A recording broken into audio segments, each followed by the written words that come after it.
So welcome to this course. Today we're going to start with C++ and let's just do the C++ course in 1 hour. The target is let's learn C++ basics in 1 hour. I'm going to use W3Schools website as a reference. A quick disclaimer, I'm not being sponsored or this is not an official W3Schools website. I just love using this website. And since when we teach, we need notes and materials and reference, I thought what's the best then we can use?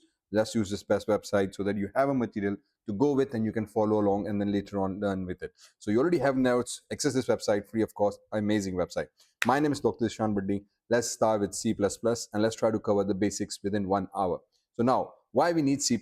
Again, it's a very popular language. It's a computer programs. You write tons of things. It's one of the most amazing and popular languages around the world. It has tons of uses and functionality. So you can read about it in this website. But if you're already here, you won't know what C++ is and you want to learn because it develops the fundamental programming concepts. And if you want to become a software engineer, software developer, programmer, I highly recommend knowing the basics and understanding the basics of C++ because it allows you to understand how internally computer works. There's no other language that will develop your concepts as strongly as understanding C++. That's why every major degree program across the world will use C++ for that purpose. It's not important that how much use you can get out of it. It's that C++ will use your understanding and develop your understanding. So it's just like C++ is helping you in understanding and building the logic. So that's my key reason. So other reasons, technical, can be many things. You can read through this. This is fantastic. But knowing C++ will allow you to understand the logic and how basically the programming is working. And then once you understand those fundamental concepts, you can very easily build on it and you can learn Java, Python, C++, other C# languages, and whatever you go, the fundamental concepts of C++ are just there everywhere, and it's amazing to learn. So let's get started with it. So the first thing we do with C++ is the understanding the basic syntax. Okay, so what the basic syntax is that we write hash include iostream using namespace std. Now there's a confusion. I will talk a little bit more about this in a moment. Don't worry about that. Integer main, block start, block close, and then C#. And when we run this code, basically it runs hello world. Now, the reason I love W3Schools website is that, again, you can very easily run this code online and you get examples at the same time. So here we go. So we have hello world printed on it. Now, what's happening in this code? What exactly we mean here? There are a bunch of things that we need to understand how a program is working. The first thing we need to do is this hash include. What exactly is that? Hash include is basically what we call the header file, or in other words, a library file.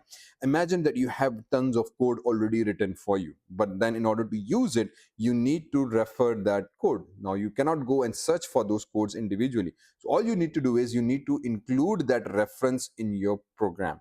So since we are using some built-in functions, so we need to understand that how these functions are going to go. The compiler, the backend system basically needs to understand. So how this cout is going to behave, the information is actually already written and coded inside this iostream. This is an iostream file. This is actually what we refer to in programming as a header file. It's like a library. It's like a books that already exists in the library. So you don't have to open and find out each individual page. You just refer it here. And then all the contents of that file and of the book are already incorporated within your code. So when we write hash include, we are telling our compiler, and in this case, let me use the word system till I explain what compiler is. We're telling our system that, hey, I'm including a library file called iostream. So whatever code is written here now becomes part of my code. Okay, so whatever code the system is written here becomes part of my code as well. Understand that? So it's very simple. It's like we are already defining, hey, this is my hierarchy, this is my parent. So all the properties and information of my parent are now automatically inherited and given to me, so I can very easily use it, right? Just like your father's money. All your father's money, you have imported it, now you can very easily use it. You don't have to do anything else. Because you have used the hash include, you have included this header file. Okay, then we call this using namespace std. Now there are different opinions within the programming community. Some people use it. There is an opinion that let's not use std directly because it just complicates the code. I will explain a little bit in a more detail later on, but now at this moment what using as namespace std means that we can use names for objects and variables from our standard library. Okay, so this basically means that we are using a names from our standard library. So the names such as cout or other things we are basically using from our standard library. So this is where basically it's like an instruction to the system, the backend system that is running this code. Okay, so whenever we write the backend system is giving us an output. So we are giving instructions to that output. Okay, this backend system I will talk in a moment. So this is what using namespace does. There's another way of doing it as well. You can write std double colon directly here, and then you don't need to write this at the header file. But some people just prefer to use it here rather than writing it again and again and again throughout the code. Or sometimes people just say, hey, just use it later on. So in other words, I can say that I can come here and I can write std double colon. So this also works. So this now means that I'm using an std standard library word of cout. Okay, this should also work if I don't use this as well. But again, this means that every time I write a cout, I have to write this line of code before it. It becomes like a prefix. So instead of writing something again and again, certain people prefer using this ones. Sometimes you would find code using this one as well. Basically, there is a difference again, but I will discuss it. I will explain a little bit more in detail how the system is working. Then few things would make sense. So for now, we're just sticking with the using this namespace std. Now, do remember, because C++ is a programming language. By programming language means we write a code that gives instruction to our system, to our computer. So that instructions have to be very specific and standard order. So that's why hash include always goes at the first line of code. These are header files. They always should be written at the top initially. After that, you write using namespace std. So this again goes after hash include. Then we write something called integer main. Integer basically means a return type, and we have something called main. Now, what this basically means is that, hey, I have a main function. This is a function. It behaves like a function, meaning it's a block of code. Because it's a block of code, we gave block start and block close. Now again, let me explain this in a simple way. When we write a programming language, we give certain set of instructions, usually one instruction, two instruction, or it can be 100 lines of code. And then we group those code together under what we call a block of code, and then we name this as a function. Okay, so there can be 100 lines of code inside this particular block, 100 instructions to the computer. That's what basically a software is. A coding basically means that we are giving instructions to our computer to do a certain task. Okay, so that instructions usually can be multiple instructions. So in a simple sense, we basically write those instructions inside a block, because there can be separate different blocks. We can have a different blocks doing separate different individual tasks. Okay, so that's why we define this block. And in programming, the block is defined with these curly brackets. We start with a curly bracket and we end with the curly bracket. Done? Wonderful. Then, because this is a block of code, it's important to give it a name so that we can reuse this name again and again. So there can be multiple blocks. For example, if you're doing adding or subtraction, so we want to call that function again and again, and that block of code again and again to do additions as many times as we want. So that's why if giving it a name is quite important. So that's what we do here. Main is basically a name of a function. And the syntax goes that when you define a function, you use these round brackets. Using these round brackets basically will identify that, hey, this is a particular function, because then you can do lots of other things. For example, you have written cout, return, what exactly they mean. They don't have blocks. But if it was supposed to be a function, it needs to have these brackets. Okay, so a block of code becomes a function having a name and round brackets. So that's how we identify what exactly we're doing in our code. Then this again prefix with something called integer. Now, as I said, integer, this is a block of code. Block of code means a set of instructions, something that we have told our system to do. In this case, print the output called hello world. Now, because this is a set of instructions, usually what happens is that when we give an instruction, the system will also give a response back to us. It's like asking a question and then getting a reply. So if I'm asking a question, I might need a reply. Okay, or for example, if I ask somebody to, hey, go and pick up that thing from the table, so that means that go to the table, pick it up, and then come back and give it to me, or fetch me a glass of water. So I'm asking and giving some instructions that go to the fridge, give me a fresh water of water, right? So glass of water. So that means that they get the water and then they return back. So that return back means they bring the water back to me. That is what basically this return means. So this means that when this function executes, as a process of its execution, it will return us something called integer. Now, what exactly is integer? We're going to talk a little bit more about it in data types, but integer means the value of data. Everything that we put inside our computer is considered as a data, and there's a various different types of data, whether it's a number, whether it's a decimal number, whether it's a character A, B, C, D, or whether it's a string.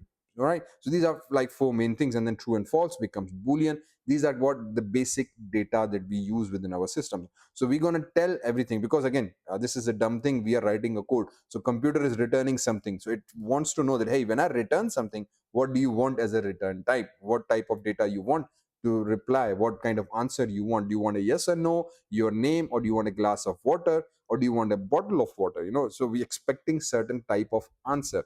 So writing a return type means we're telling our system, hey, I need an integer as a return type. Capish? Okay, okay. So now, because we are writing an integer, that means that inside my instructions, I need to give that answer back. Okay, so when I say, hey, I need an integer as a return type, integer basically means a number. So it means that I'm expecting a number to be returned as a reply, as an answer when this function gets executed. So how do we return number? We use a word called return. How do we send a reply? How do we give an answer? In programming, we use a word called return. That's what this return is doing. Okay, so it says return 0. That means currently I have no answer. I have just printed this word. This is a basic program. So because there is no answer and this method expects a reply, so I'm saying, hey, return 0, means just this empty number. Again, 0 basically means nothing at this moment, right? So this is why there's a 0 and there's a return here. So we have a function. It's a block of code, means it's a set of instructions. It executes. When it executes, it expecting an integer number as an answer. So that expectation is met with a return 0 value. Okay, so by writing this return 0, we are saying, hey, when you execute, I am returning this answer to you as a 0 thing. Hopefully that clarifies the things. Then finally we come to the cout. Now cout basically is an IO stream, as a function, that kind of a function that basically works internally to print the output on the console. So this hello world string that we see on our console is basically printed through this cout function. So when we write cout, colon angle brackets, inverted quotation marks, hello world, basically we are telling our system that, hey, I want this string to be output. So this is like a console output. So we're getting a console output on our console window saying hello world. Okay, so this is what is a, so cout is simply using is a type of a function that simply prints this string on our console. Okay, I hope that makes a little bit more sense. So it is basically is what it is called is an object used together with an insertion operator. So these double angle brackets are known as insertion operators. Okay, this means we are inserting the string onto this console output. Inverted quotations, because this is a string. There is no inverted quotations here because this is a number. Numbers do not need inverted quotations at this moment, right? You can write a number inside inverted quotations as well. So at this time, we are not using inverted quotations because this is a number. Number can be used without inverted quotations. Here, this is a string. String basically means number of characters. So this insertion operator, after that, we write inverted quotation marks. Inside the inverted quotations, we have written the string that we want to generate the output. Now, one other thing do note is that we have used the semicolon here and a semicolon here, but there's no semicolon here. Semicolon basically marks the end of a statement. Okay, end of a statement. Now do remember this word. Statement means a single line of code, right? In programming, we use the word statement a lot. It typically means a single line of code. So when I write cout, angle brackets or insertion operator, hello world, exclamation mark, this basically means this is a single line of code. Then return 0, this is another single line of code. Using namespace semicolon, this is another single line of code. Hash include does not have a semicolon. Why is that? Because this is just an instruction. It precedes with hash. It means that I'm referring to something else. It's not an instruction for a computer to do a specific task. Okay, it's not doing any specific task. It's just referring to an external library. So that's why there's no semicolon here. So be mindful of that. Some statements will not have a semicolon. So for example, here, this block does not have a semicolon because this is the block of code. This block of code is marked with bracket start and then bracket close. Okay, and then again after closing, there's no semicolon. So this is a block, and block does not need a semicolon. A statement needs a semicolon. Okay, so this is a quick rundown of what we write in C++ as a basic code, and this is what basically this is trying to explain. Okay, so this is what it's happening now. exactly what we mean and how the outputs are being generated. So if I come inside the output concept, this is what again it's trying to say. Hey, we're using the same code. So every single code you would see that we are using hash include, using namespace std, integer main, bracket start, bracket close, block start, block close, cout, crun. This is the basic program that you would see every time you get, and we get a hello world output. Now, the only thing that I missed out up till this point is that, hey, why do we use the word main? Every code that we see, every example that we see has something called main inside it. Why do we need main? We need main because it's important, because you remember you are writing a software. Now you're writing a piece of code telling your computer your code, your instructions, this set of instructions can be thousands of lines, can be millions of lines. Okay, now imagine you have a millions of lines. You double click on your software to start. So every time you double click on a software icon to launch it, what line of code should execute first? That's the key thing. That's the most important aspect of it. Because a software contains millions of lines, what should be my starting point? Should it be the first line of code and then the second line of code, or a specific point is there?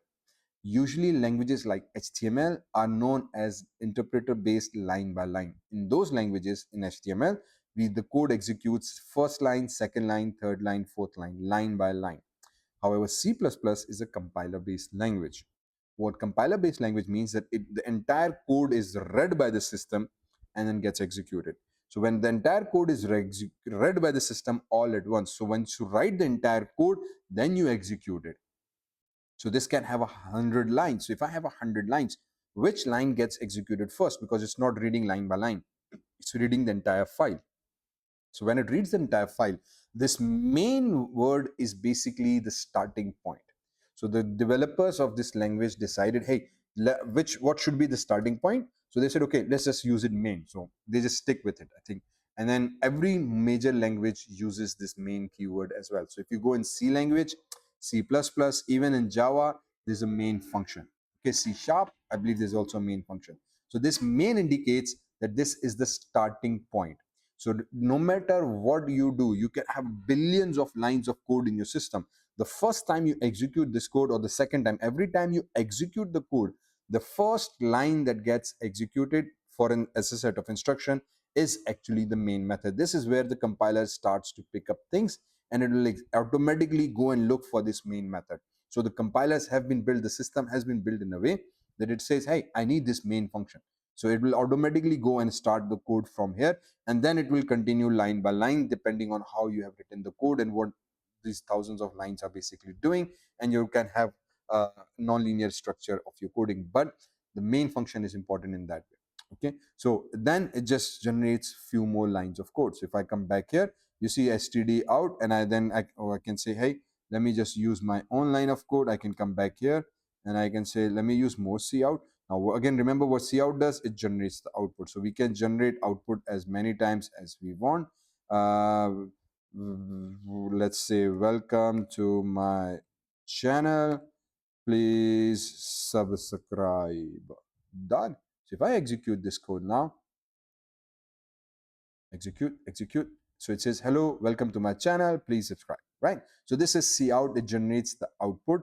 This is how we write the simple code and we generate the outputs. Now, what happens when I executed this code? What is the system? Okay, how does it work? What's happening here? So let's try to understand this basic methodology to understand how system is basically working at the back end. Okay, so if you look into this chart here that I've taken from the internet, so you can Google it out as well. What happens is that this is basically giving you the internal structure of how C++ code is working. Okay, so whenever we write a simple line of code, the way we work with C++ is we create a source code. Okay, so we write a simple source code. Every source code needs to have this standard library, and there can be many other library files, by the way. So don't be that we only use this library file. There are tons of different library files that we can use depending on what exactly purpose you want. Okay, so remember, C++ is one of the most fundamental languages. So major languages have been developed there. Even your Windows and other softwares basically have been developed purely from C++. So it has tons of different files, so header files. Okay, so this when we write our source code, we have a IO stream, and then we write a code called hello.cpp. So I save this code as a .cpp extension. I have this hash include IO stream, and then I write my standard code. Okay, now what this basically means that this is my code. It includes hash include IO stream. So this IO stream basically refers to an additional file. So those both files are now linked to your source code. Then something happens called pre-processing. Okay, the pre-processing basically means that as soon as I compile the code, a preprocessor takes into place. It replaces the certain aspect of your IO stream code and incorporates it automatically within your file. Like I said, when we include this, it means that this source code files are now included with my file. So the preprocessor includes the relevant code into your main file. It does it automatically. We just wrote this, we just wrote the include, this thing happens automatically. So this is what happens with the next phase when we say preprocessor. Then once the preprocessing is done, something called compiler takes into place. Now compiler is one of the most important aspect of programming, of programs, of programming languages. Okay, what is a compiler? Compiler is basically again another piece of software in the general sense. It is responsible for reading your source code and converting it into a machine readable file, which then is executed on the browser or on the console or on a system in general. Okay, so majorly we our entire fight is with compiler, ensuring that there's no errors, no problems, no issues, the code is fine. We always bug with this compiler thing. So compiler is basically a software. So in this case we call it a C++ compiler. Its main responsibility, and it's one of the most things, this is majorly responsible for reading our code, finding all the instructions, ensuring everything is perfect, no errors, no mistakes. If everything checks out, it will give us what we call an executable binary file. If there's a problem, it will generate error. Okay, and it will not go any further. So compiler is like the major border control force that controls whether the source code is correct or not. If any problem, it will stop. If nothing, it will allow us to go forward.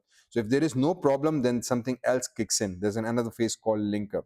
This linker combines this binary machine code that is generated by compiler. So yes, compiler reads the code, makes sure there is no errors, and then it generates something called a binary machine code. Okay, so this, in other words, it converts our code into a machine readable code. Okay, which is what we refer to in C++ as binary code.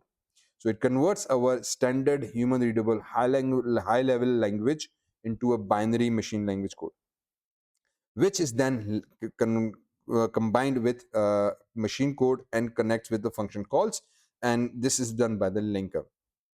So in other words, the linker is then finally responsible to read the binary code file and then generate what we call a binary executable file, which typically is known as exe or .bat file.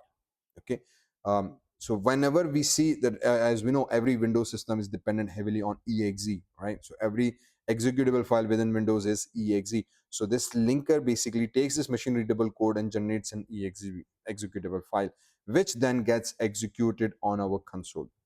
So this is how this internal structure of code works. We write a source code, we include a hash file, we put it inside our C++ file, we save every file with .cpp extension. So every file must be saved with .cpp extension. When we execute it, the preprocessor kicks in, takes the necessary files from the library, incorporates them into our code, and passes that files to the compiler.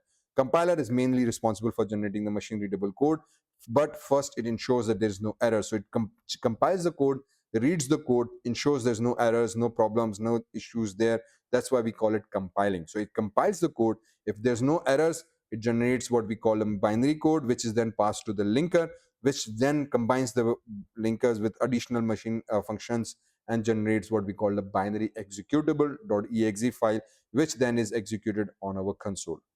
Capish? This is what happens here. Love you guys. So now if coming back to our main file, this is what basically happens. So every time you compile, the entire process goes here. So every time you run the code, basically the code gets compiled. If no errors, a binary code is generated. That binary code is linked into an executable file, which then gets executed on our console. That's how the C++ internal architecture works. So now we're going to refer to these words as what we call compiler, and we're going to compile the code, we're going to execute this code. Okay, wonderful. Let's move on to the comments now. Let's start understanding and the reading about this C++ a little bit more. Now, when we start working with C++, there's something called comments. What are comments? Comments are known as single line comments. Okay, these single line comments indicate that within programming there are numerous situations where we don't want certain line of code to get executed. So when we write double backslash, this means we are writing a comment, and I don't want this line to be executed and shown on the output. I can write as many comments as I want, and other comment, okay, and I can say, hey, I want another line of comment. So I can say, for example, please subscribe. So this basically means I write another comment, and I can say, hello, my name is, and then I can say, hello, I'm called Dr. Zishan. So for example, this becomes my comment. So every time we write a double backslash, the line gets green, again in this case browser, but the color doesn't really matter. It means that this line of code basically will not be executed by our compiler. The compiler completely ignores it. Okay, why? Because we have used double backslash. So now here, note, whenever we're doing programming, we are using special instructions, special characters. As you can already see, within this code there are various different instructions that we have used. Okay, these instructions, okay, if I just zoom into it a little bit, whoop whoop, okay, these instructions in our case are hash. Again, this is a special instruction telling our compiler that I'm going to include this file. Okay, the file name is again included inside these special angle brackets. So less than sign, greater than sign, angle brackets. So this angle indicates that I'm writing a file name. Capish? Then round brackets, these round brackets indicate that this is actually a function name of a main function. Brackets, curly brackets as we call them, these again are special symbol. These are special instructions telling our compiler, hey, this is a block of code, this is a function, and this is a comment. So these special symbols have a huge meaning behind them. They're just like a hieroglyphics of Egyptian era, if you follow it. So these are symbols that represent a particular word or a concept. So in this case, they are instructions to the compiler that please don't do anything with this line. Just ignore it. This is just comments. Why we need comments? We need comments so that we can put instructions in our code, do documentation, and for whatever purpose. Okay. So this is what it's talking about. Then we have something called multi-line comments. Now, multi-line comments basically mean that if I need multiple lines of comments, in this case, I can say, hey, control static. So if I write control static, note everything turns into green. This basically means that all of these lines of code are basically now commented out. Oops, I can say back with this thing. So now what we have done is, before these two lines, we have written backslash static, and then at the end we have written static backslash. We just reverse these orders. Now again, there are special instructions telling our compiler that everything that we have written between these two lines is basically ignored. It's supposed to be ignored. Don't read it. Even though it's a valid C++ code, but it will be ignored because it's been written inside the comment. So that's another use of comments. We comment out certain piece of code. So when we are writing thousands of lines, something will work, something will not work, and you will come across situations where you want to remove certain lines. So this is where comments come into play. So backslash static and static backslash multi-line comments. So using this, you can have tons of lines as a comment, and then if you use double backslash, they become basically a single line comments. Capish? Excellent. Let's move forward and get into more details of C++. Now, when we start working with C++, or for that matter any programming language, the key thing that we work with or start with is known as variables. What do we exactly mean by variables? Now, what are variables or what are data types? So first of all, let's start with C++ variables. Variables are containers, okay, for storing data values. That's what basically they are. So in other words, consider a set of data. So for example, if I'm working with 2 plus 2, so what is 2? What is plus 2? In other words, let's just come back here, and I said, hey, I want to do 2 plus 2. So I said 2 plus 2. And then I said, okay, I understand 2 plus 2, but if I just write 2 plus 2 like this, it will give me a problem. He said, hang on, what do you want to do with this? Okay, so this is a set of data. Okay, I said, okay, hey, let me write a semicolon. This again now should be considered as a statement, but this is not a valid statement because these are just raw data. What the ways computers work is that they need to understand how to store the data into our system. For that, we need containers. For that, we need something called variables and data types. So this is where these variables come into play, these data types come into play. So we say we use something called integer, double, character, string, and boolean, meaning that if I'm using these data types, okay, let me just close all other things. So I specify integer and I say, for example, variable is equals to 2 plus 2. So now this basically means that, hey, I want the 2 plus 2, but whatever the answer of these two is, I want that answer to be stored in this container in a variable. And what type of data, what type of result it should be? It should be of type integer. Okay, so we are specifying three things here. We are specifying that there's an operation that I want to perform. Whatever is the result of that operation, equals will basically mean that assign the result of this operation onto this container or inside this container.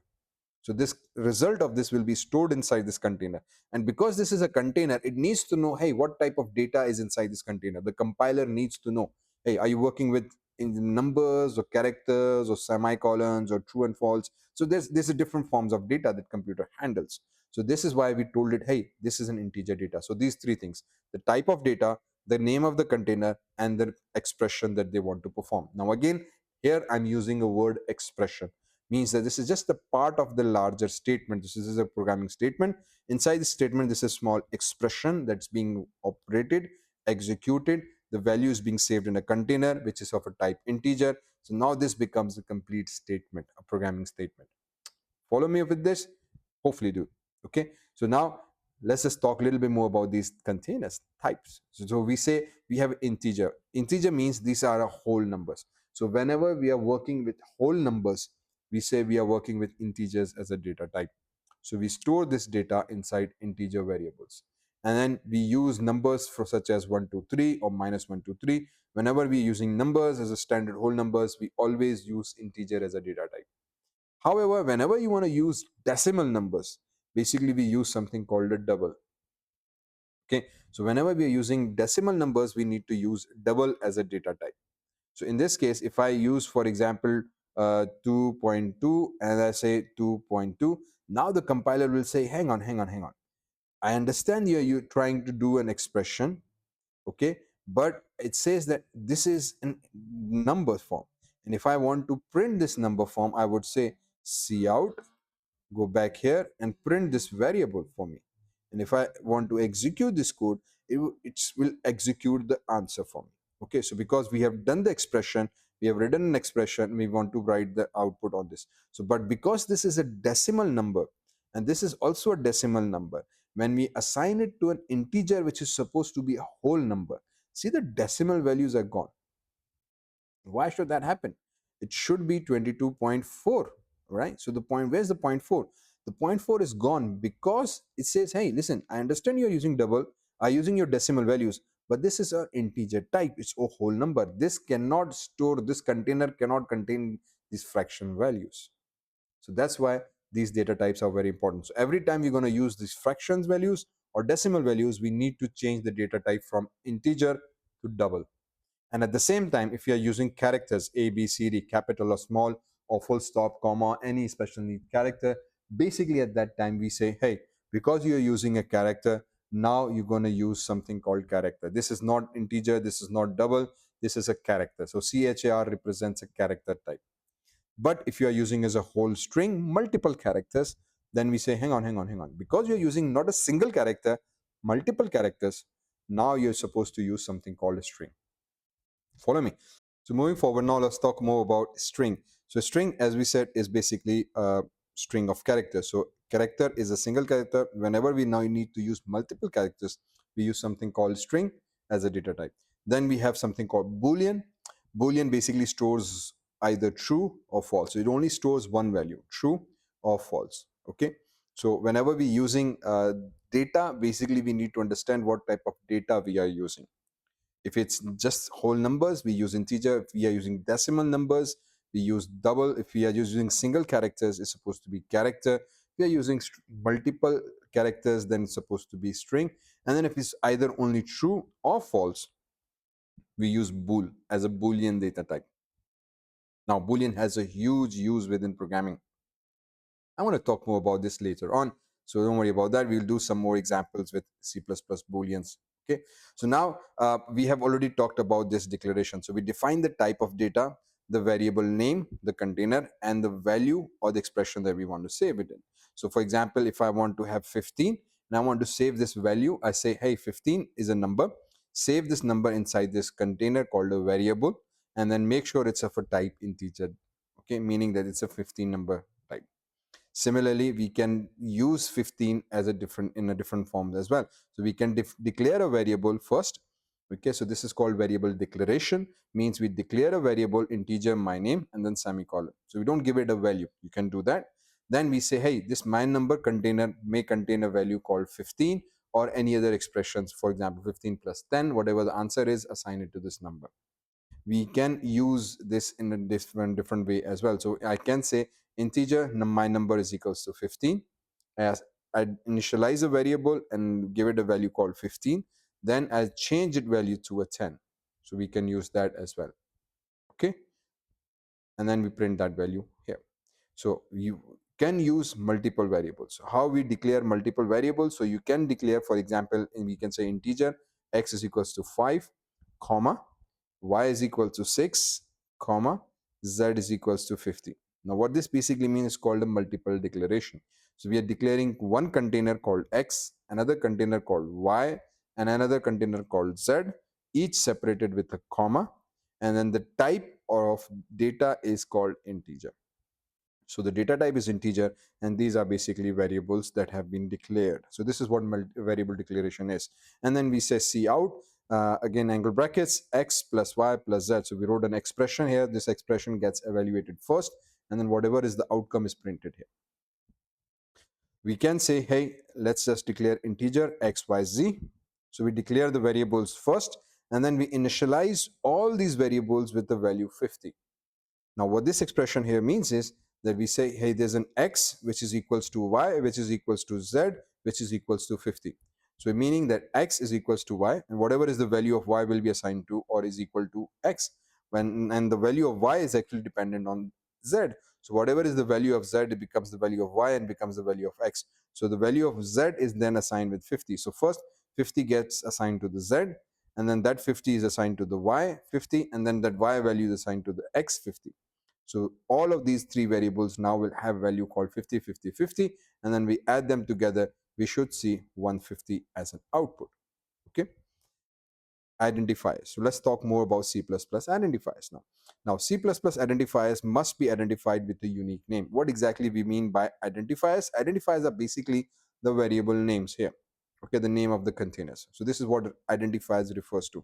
So it says that whenever you're using variables, or in other words, we use identifier because these same rules apply with the function names as well. We're going to talk about functions as well as we discussed with the main function. So it says that, hey, make sure that these variable names must be unique. So if I come here, you say that this minus minutes per hour, this is a variable. So always it's a good variable name, or a good practice as a programmer is that you must name your variables by the meaning of it. Whatever is the purpose of this, you should name it there. Now the rules are very simple. All variables or identifier names must begin with with a character. You should not begin it with a number. So if I use 3, now it becomes an invalid variable name. If I use it, it's not allowed. It should gives us an error that, hey, what's happened? There's an invalid error. So now see, we get an error. So the compiler, when it compiles the code, when you execute or compile the code, the compiler kicks in, it reads your variable name and it says, hey, 3, why you have used a number first? A number cannot be the name of the variable. That's a standard good practice. So it says, not allowed, boss. You cannot do that. So it gives us and throws us an error. So we cannot use those. So that's the first rule. Second, the variable names cannot contain spaces. So if you use spaces, minutes, space per hour, again, compiler error, because it now considers these as two different things. So space also matters at this point. So if you use a space, again, compiler complains. I said, hey, hang on.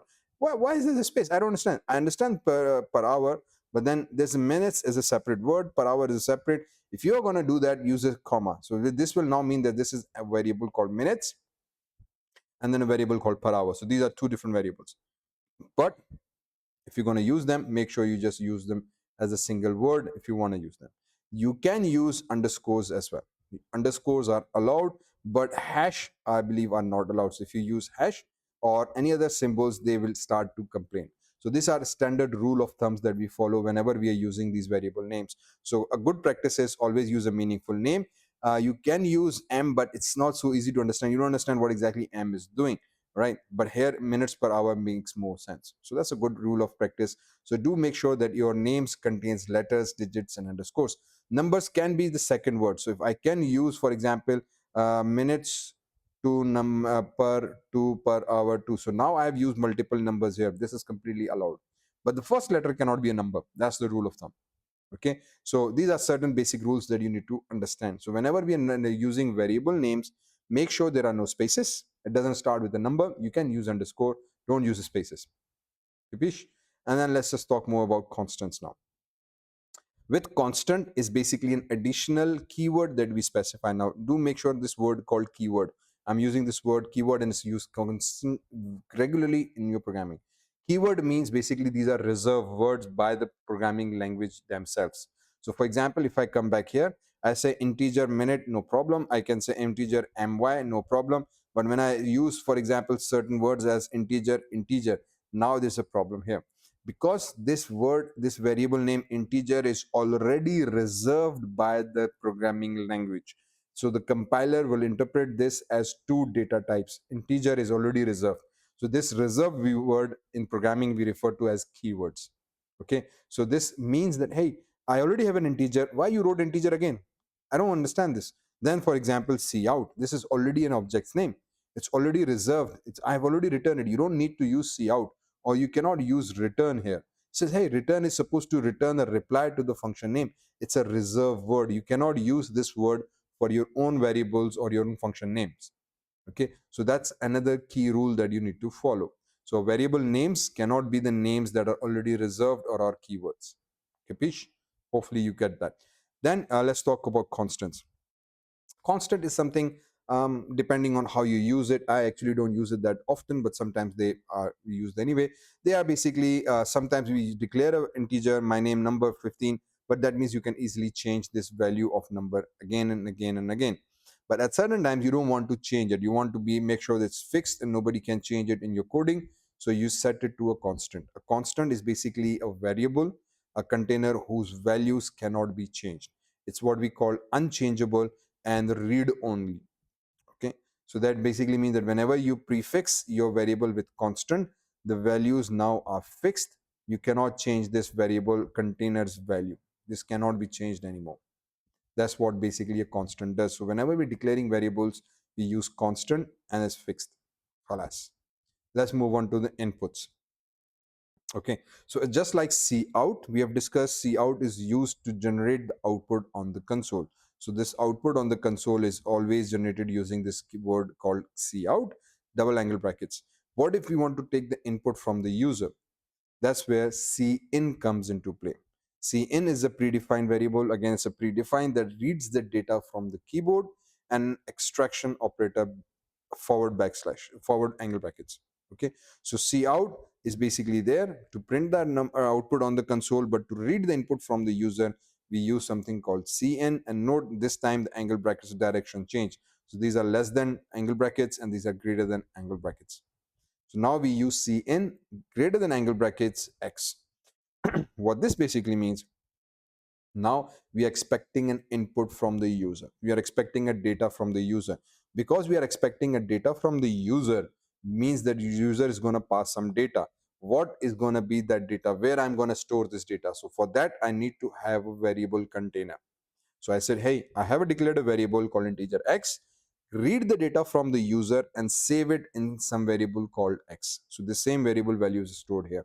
So when I come here, execute, it says type a number. So this is coming from cout, type a number. So because we've written cout, first give me an output number. So I said 23. I press enter. Your number is 23. Now cout again prints, hey, your number is, again double angle bracket slash and then x. So this basically means that now we are saying that your number, again another identifier, and then we use x. So print the value of x with this cout. I can print this as a separate line as well. Okay, so now cin is basically reading the data, but when it reads the data, it needs to store this data in some form of container so that it can be referred in our coding. Okay, so that's why we have used x here. And x is again a variable, but what kind of data it needs to hold? It needs to know the type. So we have specified integer here. So this means, hey, integer is there. It's going to have a variable called x. I'm going to ask the user for the input, and then whatever the user enters, save this in this x variable, which is type of integer.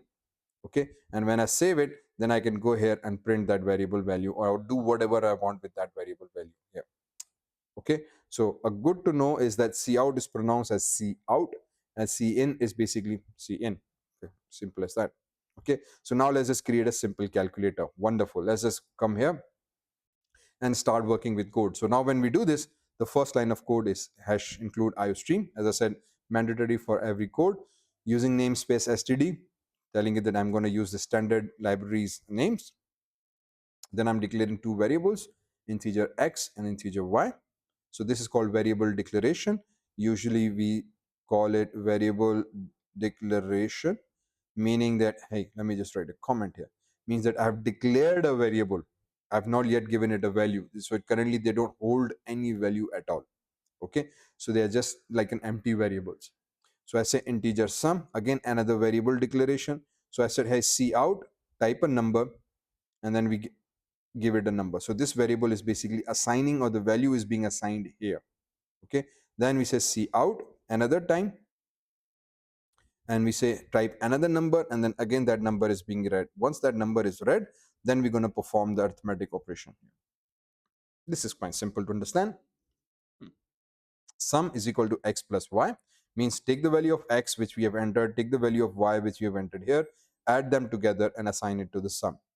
Okay, and then whatever is the output, we go cout sum is, and then we print the value of sum. So if you execute this code, we come back here, we say for example 21, and then our answer is 42. So both these values we enter, and then answer is printed on output. So this is how a typical program works. So this is what a C++ program looks like. We declare a variable, we give some instruction on the console for one person to understand what they're supposed to do. We read their input, and then we process that input and generate an output based on their input values. Okay, so this is a very simple addition program that it works. So we declare variables, we print the output on the console, give as an instruction, we ask them to enter a value, we again ask them to enter another value, we save them in the side particular variables, we perform an arithmetic operation, and we generate the output on the screen. Okay, so this is how basically it works. So let's just move more forward into data types. Now C++ data types, again, we have already talked about this. In variables are basically of type integer, float, character, boolean, and string. So we have integer as a number form, float or a double basically are decimal values. They differ in terms of memory size. So float and double basically depends on how much memory is occupied for each variable. So do remember, when we declare a variable of type integer, it occupies a memory inside of our computer. Okay, so whenever a variable is declared, it occupies a certain memory. Float occupies a memory, double occupies a little bit more memory, character again occupies a memory, meaning that because this is a data, it's being stored in a container. So where is that container is going to go? It's going to go inside the computer's memory.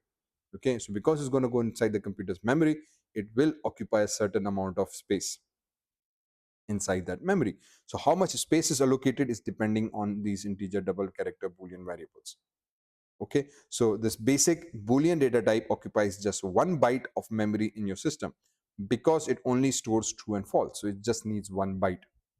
Okay, if you use character, again character occupies 1 byte, stores a single character, letter, number, or an ASCII.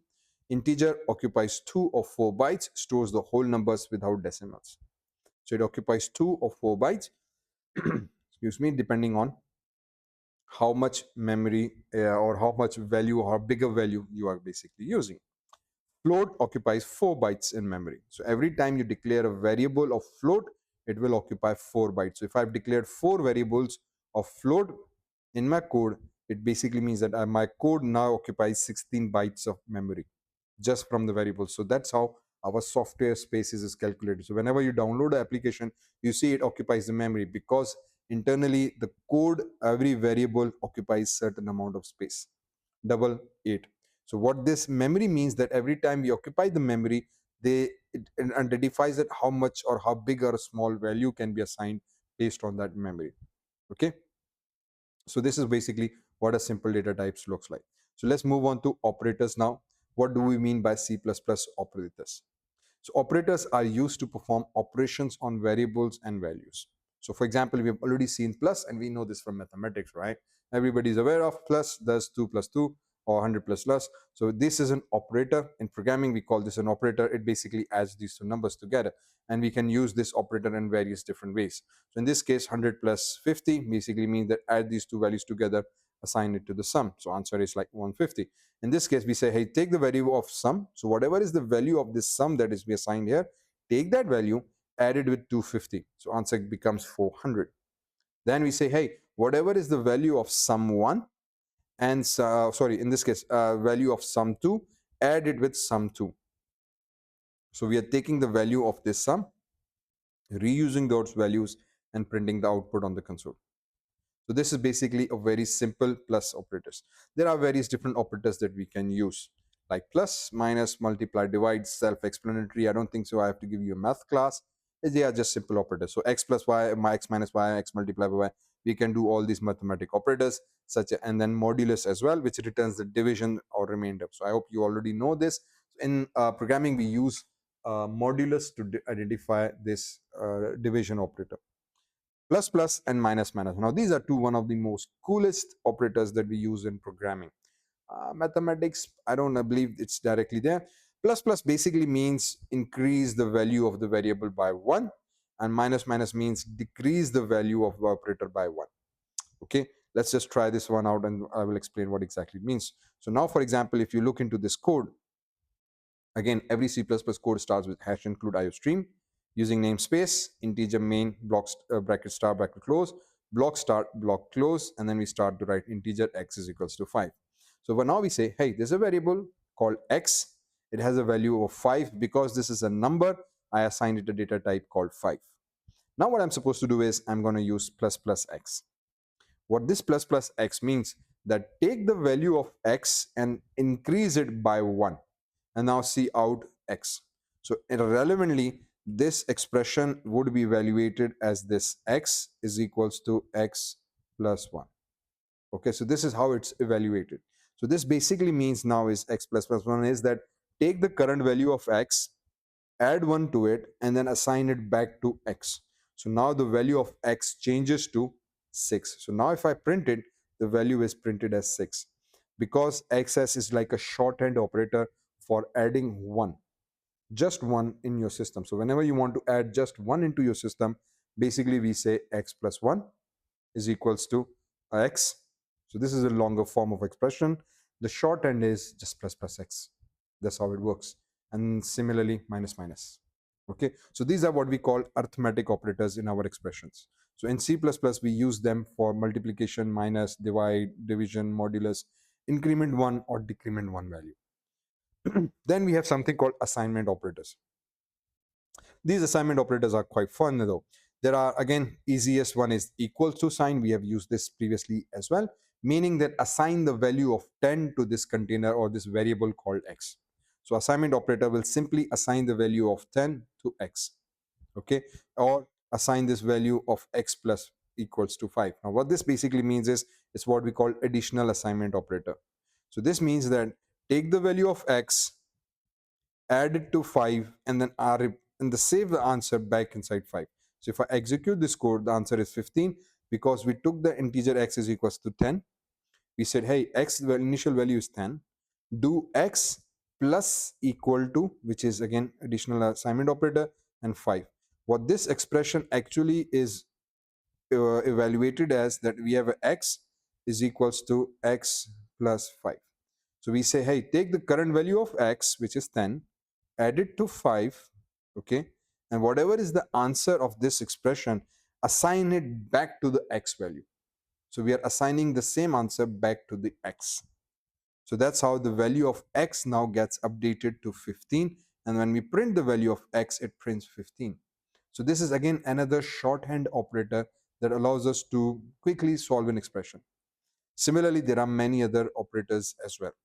So we say equal to plus equal to, just as I said, x plus 3, which basically means that assign the current value of x, add it with 3, and then whatever the answer, back to x.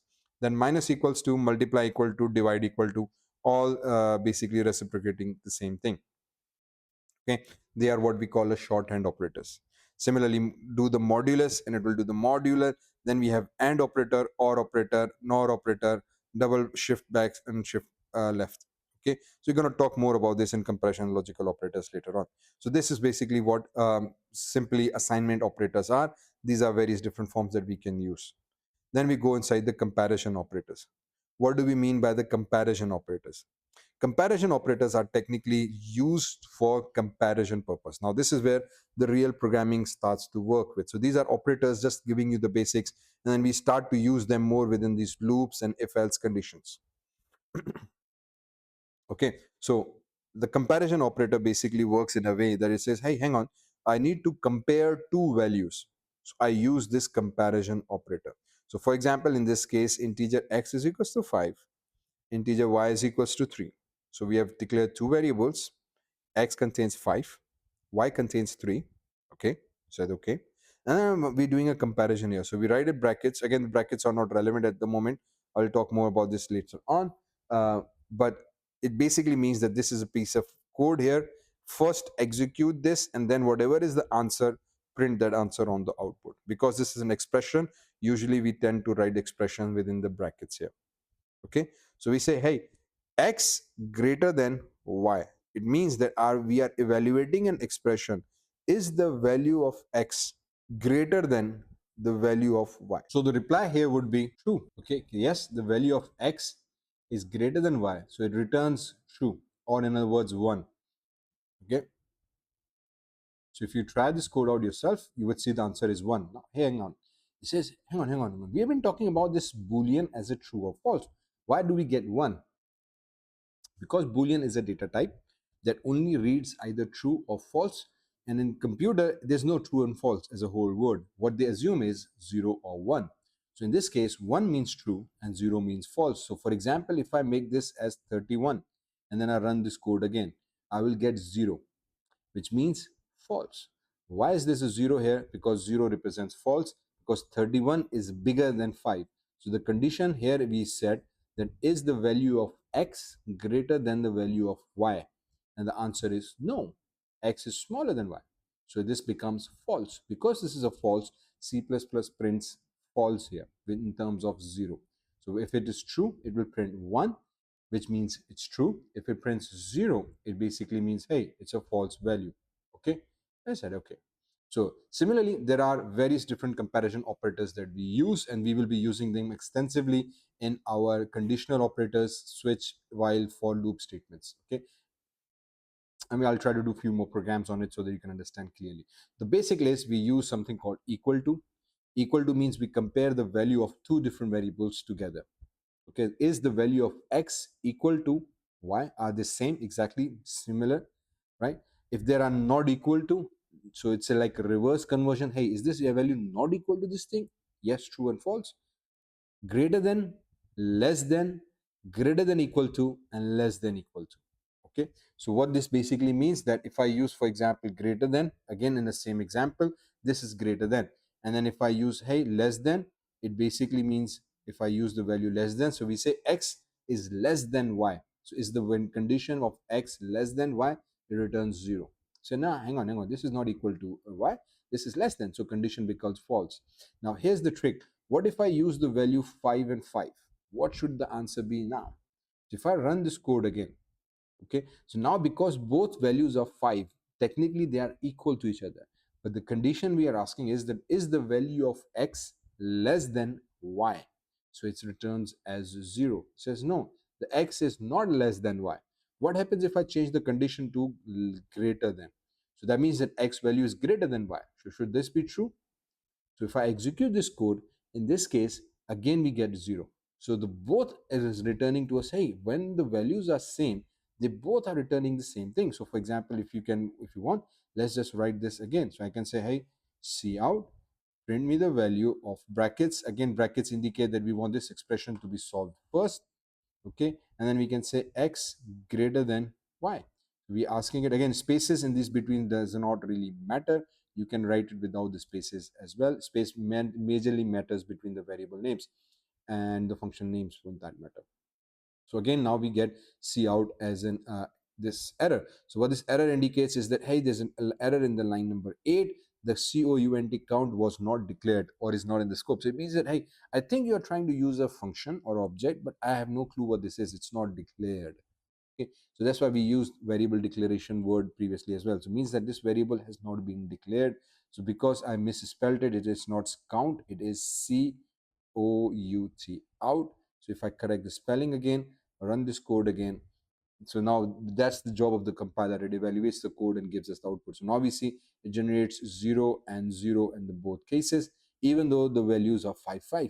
So the less than false, greater than false. What should we do now? This is where the greater than symbol comes into play. So this symbol here, greater than equal to and less than equal to.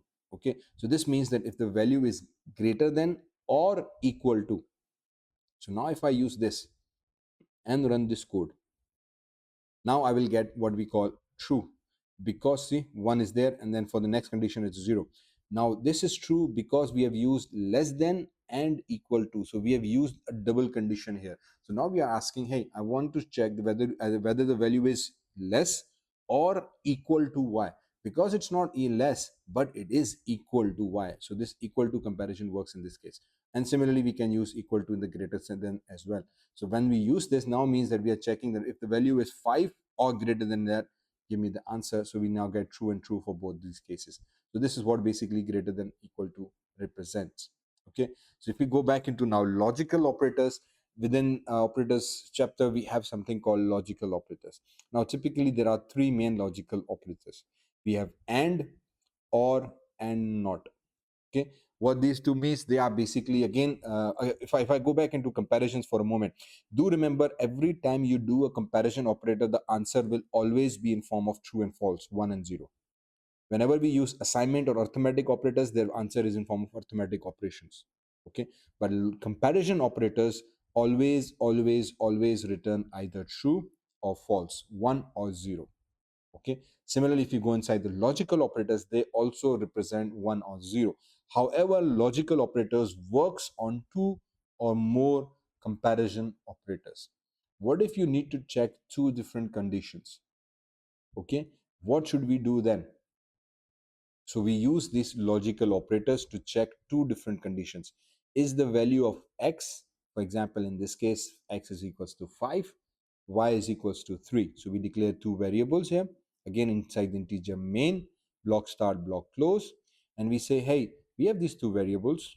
Okay, what should be the output of it? So we say C out, print the output in case if is x greater than 3 and x is less than 10. So if the value of x is greater than 3 and the value of x is less than 10, only then you should give me an output. So if I execute it, it gives me 1. It says, yes, the value of x is greater than 3 and less than 5. So what if I use less than 10? So if I use it 15, sorry. So now if I set it 15, what should be the answer be, true or false? This says, is the value of x greater than 3? Yeah, it's greater than 3. It's 15. Should work fine, right? No problem. However, because there's an AND operator here, it says, and the value of x also needs to be less than 10. So in this case, when I run this code, the output is what we call false. Why is false? Because in AND condition, both the condition needs to be true. AND is like a logical operator that evaluates two half of an expression. So this is expression A, this is expression B. If both these expressions are true, only then it will say the condition is true. Otherwise, it will give us a false answer. So AND is very strict. It says I need to be very sure these both conditions are needs to be true. If I use OR operator here, which is this pipe symbol here, okay, so this OR, logical OR, is a pipe symbol. If we use this here, now if I run this code, the condition becomes true because it's OR. So the word AND means it's a strict thing. I need x must be greater than 3 and it must be less than 10. However, Or is a more relaxed thing. Said, okay, is it greater than 3? Said, yeah, it's greater than 3. Perfect. Okay, let's make it true. It doesn't worry about this condition at all. It executes it though. Be mindful of that. But says, because x is greater than 3, I don't really mind. Because this a side, this first half of the expression is true, for me, it's true, no problem. Okay, as long as the one of these is true. So for example, if I say uh, x is greater than, for example, y, I can use this expression here as well. And then y can be, for example, y can be 5, and then this can be, for example, 5. Okay, so now if I run this code, the answer is true, even though it's a greater than symbol. So technically x is greater than y. So no, they're both equal. The condition should be false. Or x is less than 10, because the second expression says or operator, means it can be less than 10, so the condition becomes true. Follow me? So these logical operators basically check the two halves of an expression. So they always work on two expressions. Okay, they always work on two expressions, and to ensure a very strict rule of these conditional statements. We'll try to explore them more with the conditional inside the conditions chapter to make more sense of exactly what we mean with a few practical examples. Okay guys, so now let's talk more about C++ strings. Now strings are basically used to store text and characters. Okay, so whenever we want to store a text in form of multiple characters, we basically use a string. In order to use a string in C++, we use the data type called string with small s, define the variable name is equals to, and we write any string within the inverted quotation marks. Anything you write within the inverted quotation marks automatically becomes a string, and it's stored in a string data type. Okay, we technically use something called a hash include string header file. Now we have been talking about IOStream in previous sessions. Now we're going to talk more about this thing. Now when we use hash include string, this basically means we are importing a string library. So when you check out the code, you use IOStream as a default because it has to be there every time, as we need to use cout for that. Then we use another header file called hash include string. This means that now in this code, the string library is incorporated, due to which we are able to use this string data type. Okay, so this will allow us to use the string data type, and then when we use the string within the inverted quotation marks, and it can be anything, we print this variable, the string is printed on the screen. So this is simply a string data type. Now a string has several different methods and workarounds, but again, this is for a more detailed video on C++ strings. So for now, in this basic course, we're just going to move on to math class. After string, we use something called C++ math. Now math is again a library that allows us to use mathematical functions such as max. Okay, so let me just explain. So what we do is we use IOStream, namespace std, main, integer main. Again, as we said, these are standard program lines that we write in every C++ code. Then we use cout max plus 5 plus 10. Now what exactly is max? Let me just explain this. Max is a built-in function that exists in C++ library. Okay, so inside the default C++ library, math functions are there. There are several. I will just go through them in a moment. This is basically a function, just like the main we talked about earlier. That main is a function, bracket start, bracket close indicates this is a function name. It has a block of code, and that code performs certain tasks, certain instructions. Similar to this, a custom built-in function has been created called max, bracket start, bracket close. Okay, and what it takes is two arguments. Now these are known as arguments. Okay, it's just like passing a value. So you pass like $10 to somebody. Hey, here's a $10. Go get me that thing. So that when we pass that money to somebody, that here's a $10, that's what we call in programming an argument, means passing the value. So here we are passing two values to this guy, max. The full value one being 5, separated by comma. Comma is quite important. Space is not. So don't worry about the space. It's just for understanding sake, but the comma is absolutely imperative. This indicates this value 1, comma value 2. What this function does though is that it finds out the maximum value in these two arguments provided. So in this case, it says there's one value called 5, there's one value called 10. Amongst these two, 10 is the largest value. So this is what max function does. Then similar to that, we have minimum function. Minimum, what it does, as name suggests, it does the same thing, finds out the minimum value amongst the two values that has been provided. Similarly, we have something called cmath. CMath is basically another library file that is used for more advanced form of functions, such as finding out the square root, rounding of certain values, and finding the log of a particular number. So these are more complex and more advanced level of mathematical equations. Again, everybody knows about square root or rounding off and log, but to use them, we use a library called CMath. Okay, so again, just like string, just like iostream, we say hash include CMath. Because this is a library file, this library file contains all the definitions of sqrt, how square root is calculated. You don't have to do that manually. It's already there. It's already been built. This function is there. Again, this is known as a function having an argument only one, in this case 64, and we want to find out square root of this. So if you execute the code, this is what we're supposed to get. So square root of 64 is 8, because we use a header file called hash include. Again, standard using namespace, integer main, every code begins with the same lines of codes. We say cout square root of 64 is sqrt 64. So sqrt is a function because we know this from these brackets here. And then 64 is the value, the argument that we pass to this particular function. So when we pass this argument to this function has a set of code that automatically calculates and returns a number of a square root in terms of an answer. Okay, so this function definition, the code how to square root is calculated, actually exists in this CMath library file. So this is why library files are used and they are so important. Similarly, we move forward and there is a round function. So it rounds off the value to 3, for example. 2.6 is rounded off to 3 value.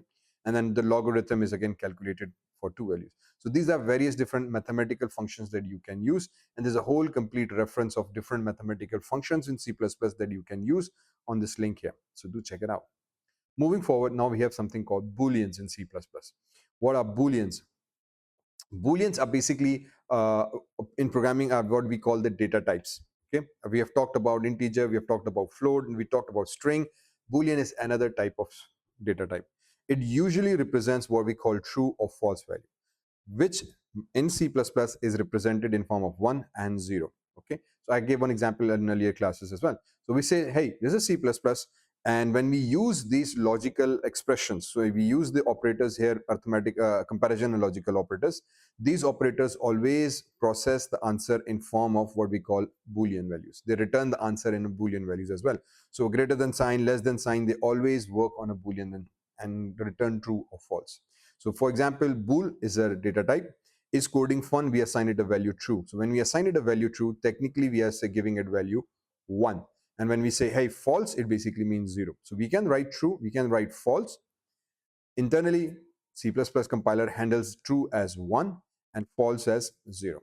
So when we say cout is coding fun, the output actually is 1, not true, which basically means, again, true. Simple as that. And then when we say, hey, is the fish tasty? The answer is false. So in our understanding, we say, hey, false, but the output in terms of C++ compiler generates 0, which indicates it's false. So this is what basically a Boolean values work with.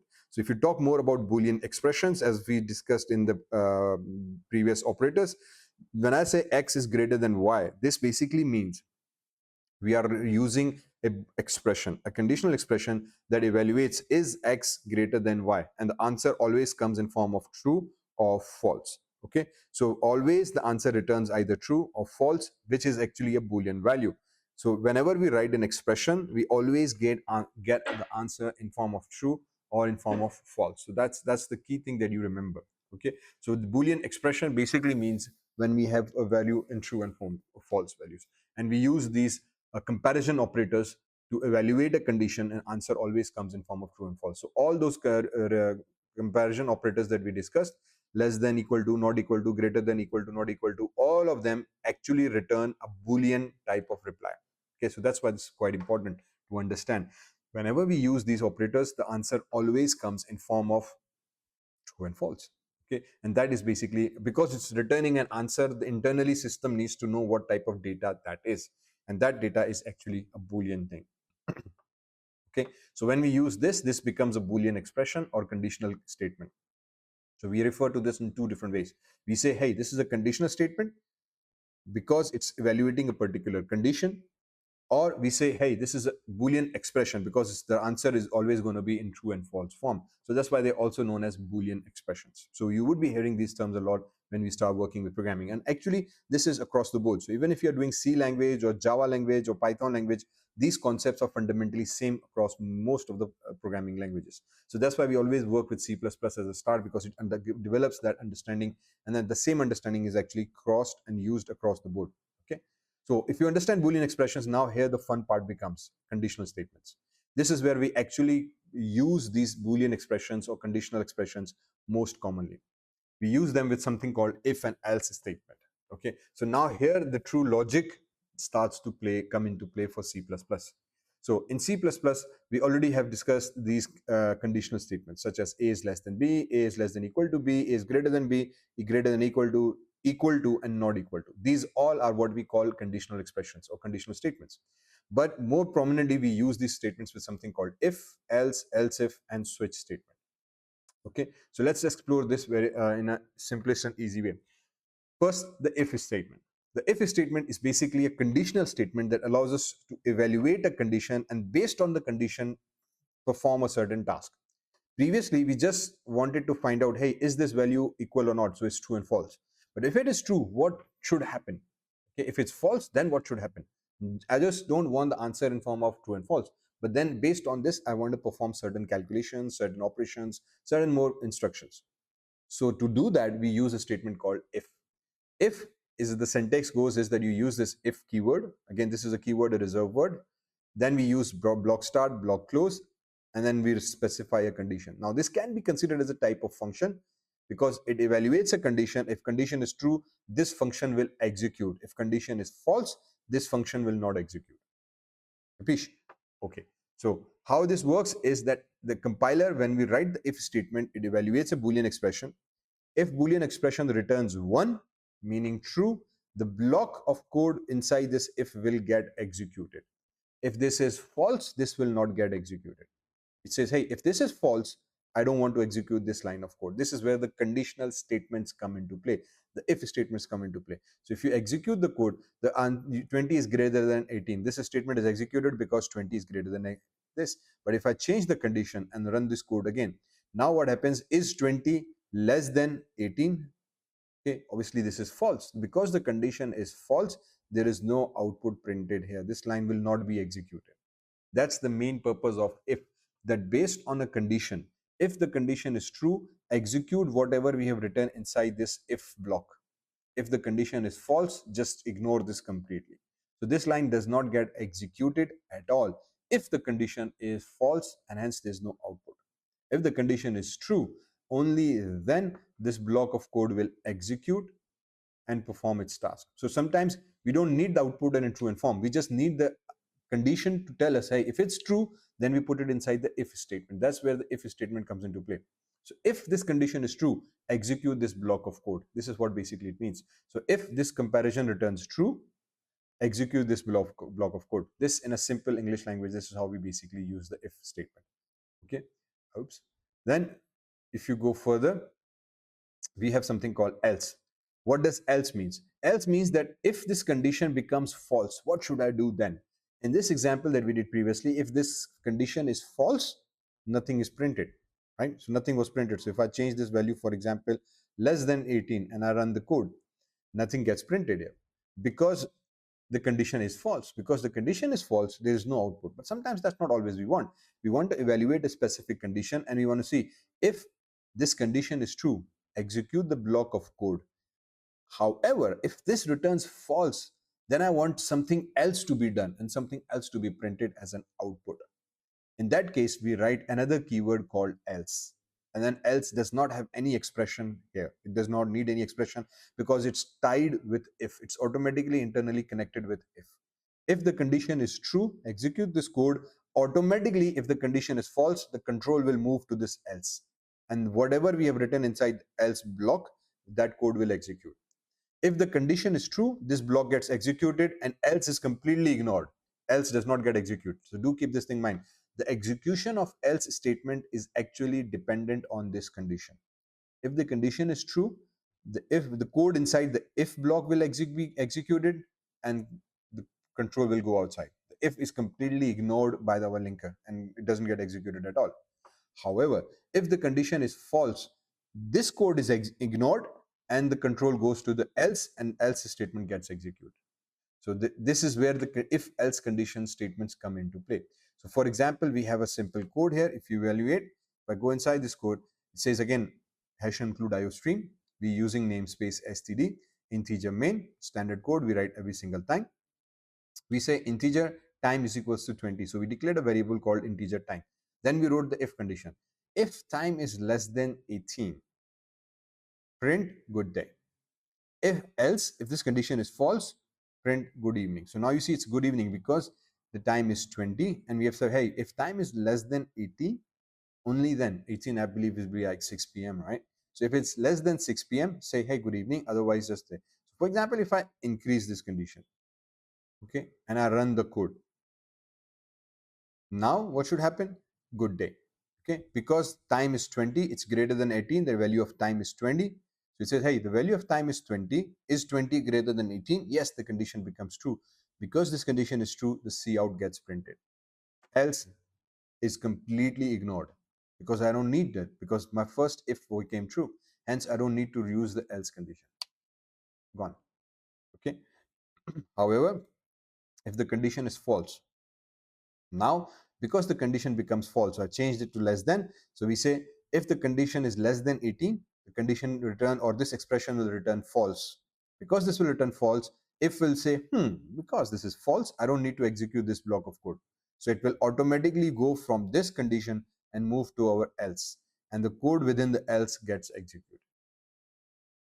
Follow me? So this is how basically it works. So then we have something called nested else if conditions as well.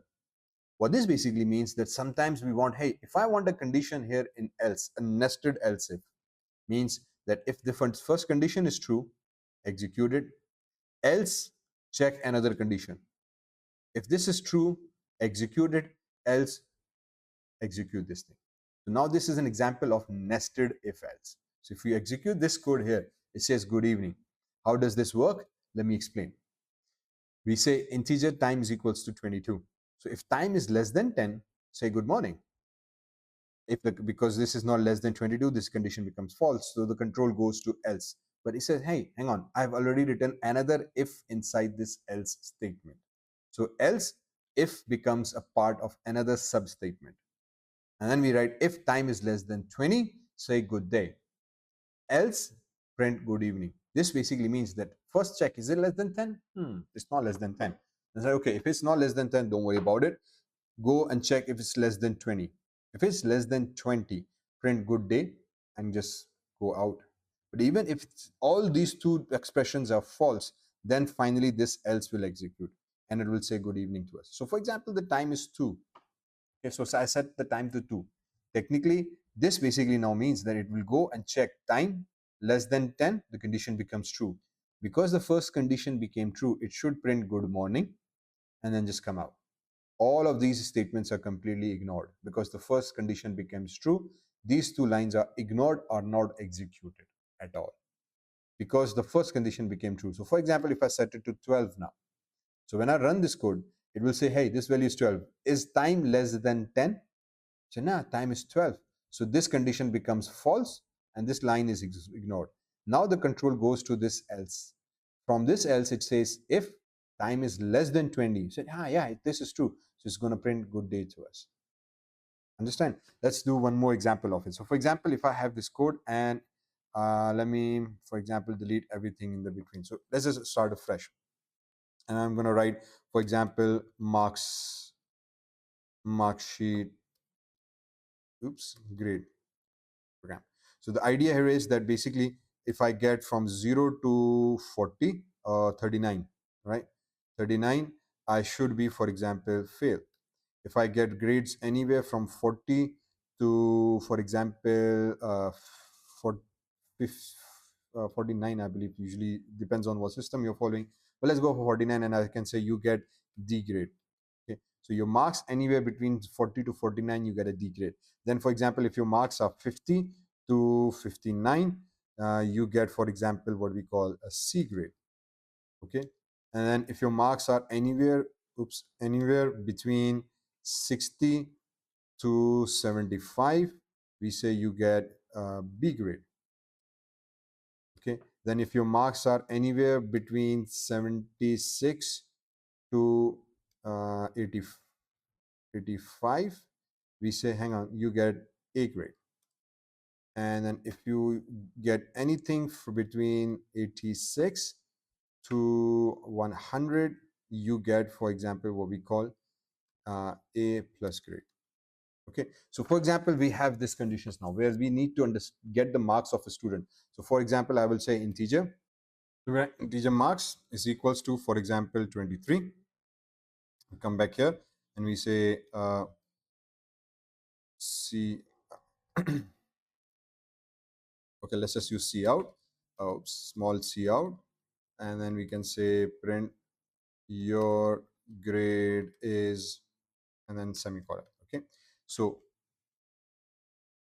now we write if statement. We say if, for example, your marks are less than 39, block start, block close. So every time because in if, you need to use block start, block close. Every time you need to use a block, make sure, or is it just the practice habit, we start and close at the same time and then add the space. This way we have more control over it. Let me zoom into this again one more time so we can read this code more appropriately. Blah blah blah. Okay, so once you are here, we say, hey, if marks are less than 39, you're supposed to print C out. Oh, not out, C out. Your grade is, for example, fail, fail, semicolon. So let's just execute this code now to see how the output follows. So if you do this, this basically means if my grade is 23 or anything less than 39, I get failed. What if I enter exactly 39? And if I run this code, you do not get any output. Why is that? Because we have used less than condition. So it says if your grade is less than 39, means 38 would work fine. But if it is exactly same, now there's no output because this if becomes false. Because this is false, this does not get executed. So the better practice would be less than equal to. So if it is 39 and less than 39, then you are failed. Okay, now after this we write something called else, and then we write another if statement, and we say, hey, if your marks are greater than equal to 40, okay, and this is where and operator comes into play. So we say and, not a full stop.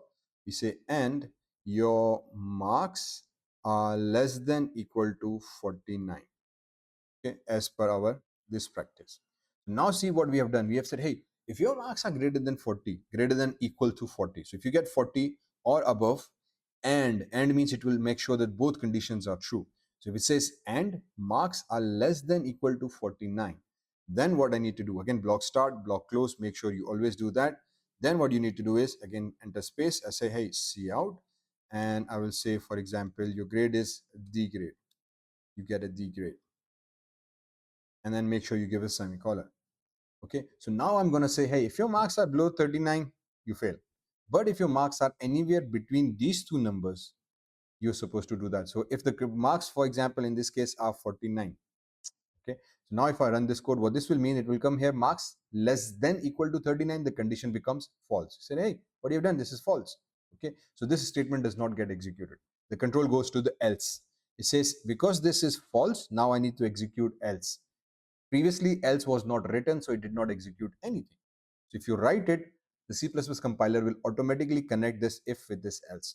So within else, after giving a space, we have written another if statement. So this actually becomes a part of this else.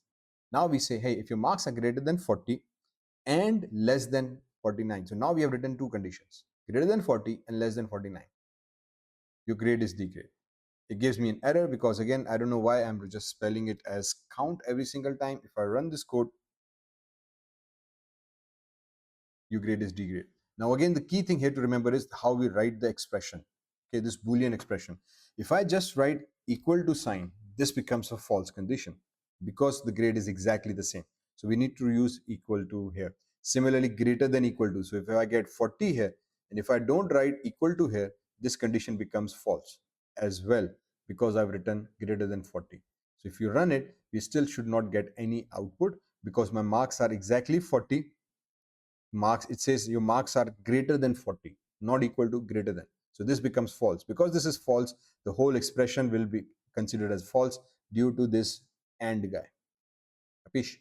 So that's why make sure whenever we're using a logic, these smaller mistakes in logical operators can render your result catastrophically different. Fine. So once we have this, now as you would have understand, now we write another else, and this time this else actually is part of this if. Okay, so this if is here, this else actually is part of this if, and then we say else, we write another if statement, block start, block close, double enter to add a space.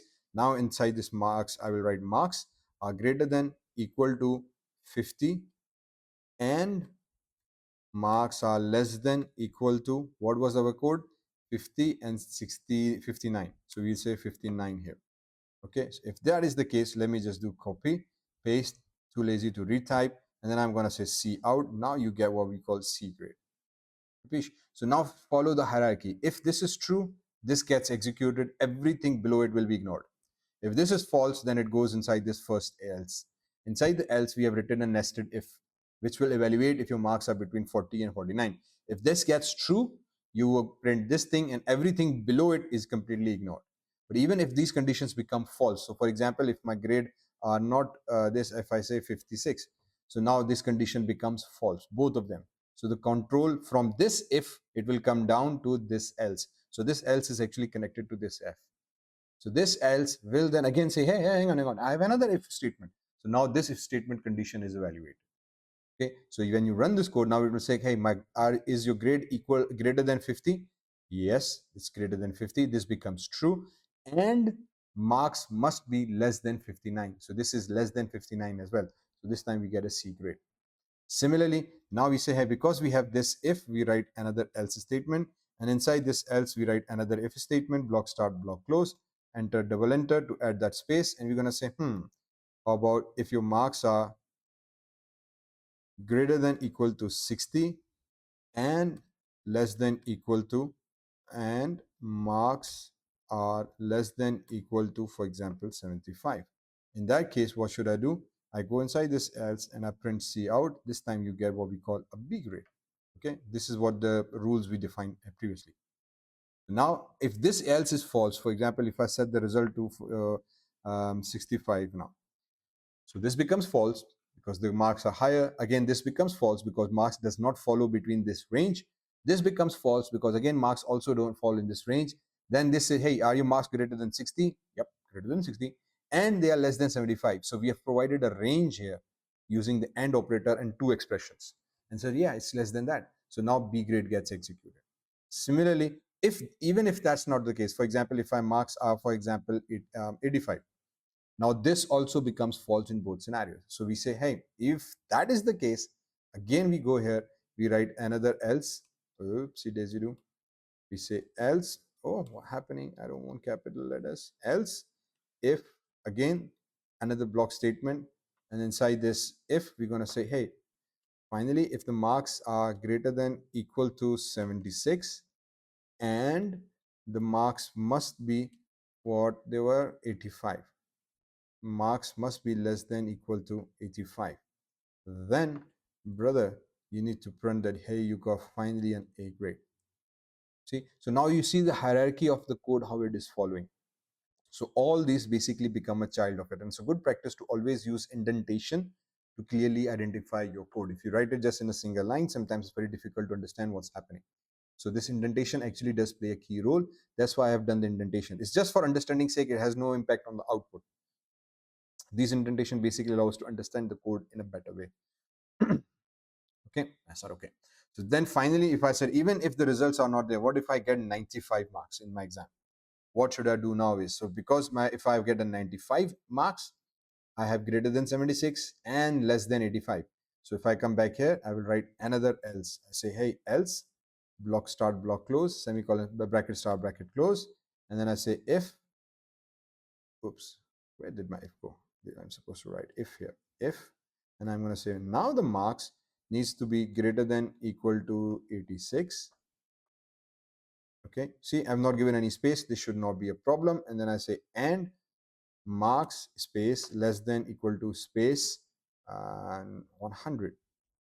Okay, So now this would indicate that my marks are supposed to be less than that.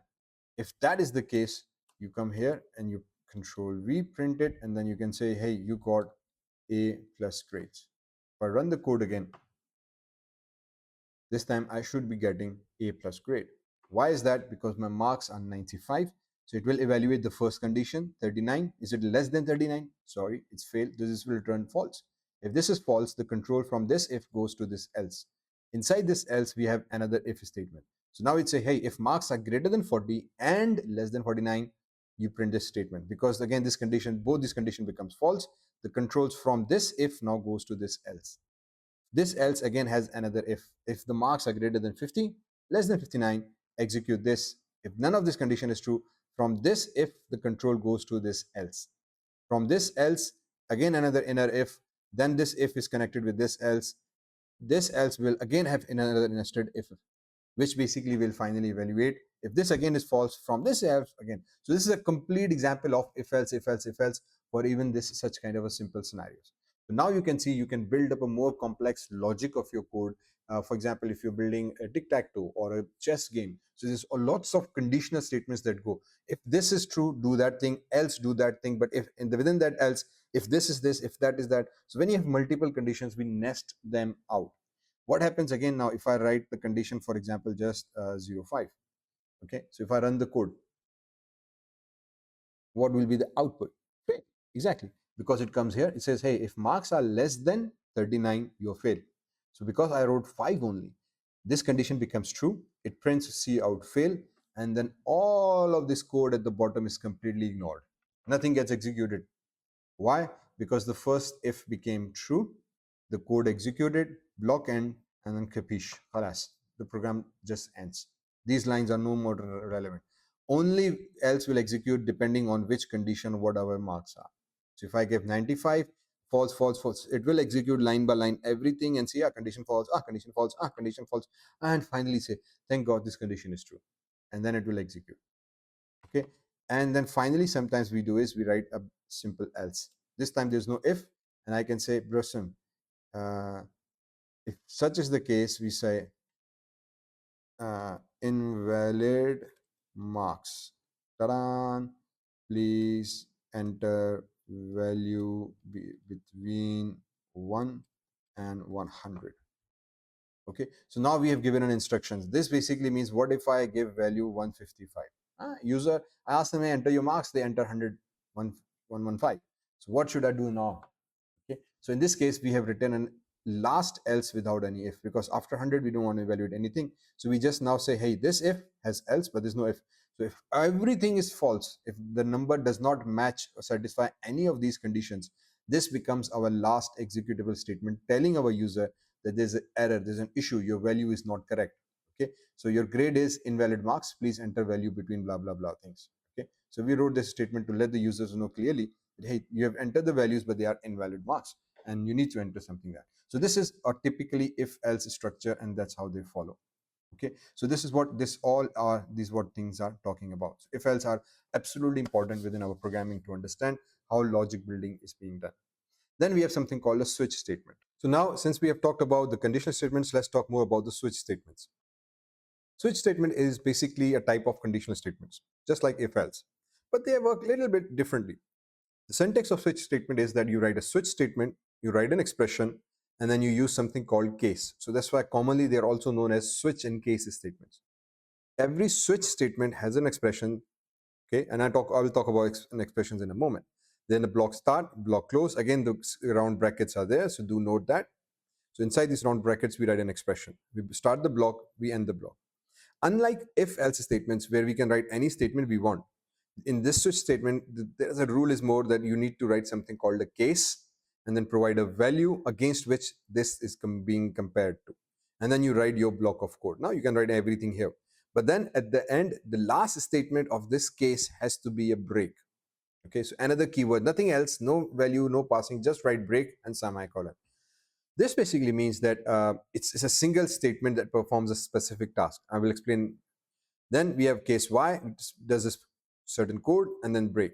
And then we write something called a default value. Okay, what this default value means that If none of these case gets executed, everything is false, the default will get executed. If any one of this is correct, executes, it ends. Now let me go into a little bit more detail with it. So for example, when we write switch statement, we say an expression, but the expression technically is just a single value. This usually is a single value.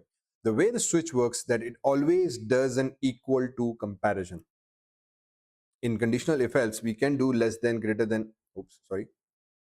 We can do in the standard conditional statements, we can do less than, greater than, equal to, not equal to, all those comparisons.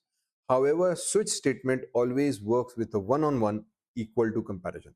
So usually, even though we say expression here, but this is actually a value.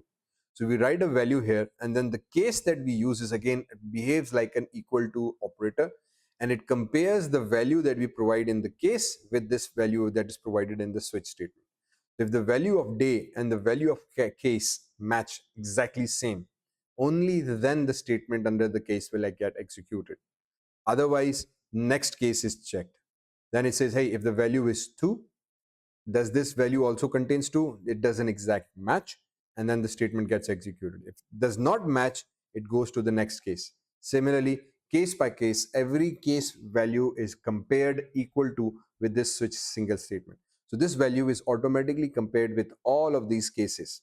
Whichever gets true gets executed, whichever gets false, basically the next case is executed. Now, why the break statement? The break is just a single word statement. What it does is it stops the execution flow. So for example, if you execute this code and understand what's happening here, currently we get an output called Thursday because the integer 4 is day is basically a 4 value. What happens if I give it a value 1, or let's just put it 4? Okay, leave it to that point. But I remove the break statement. Okay, so let me just comment this out. What happened? Sorry.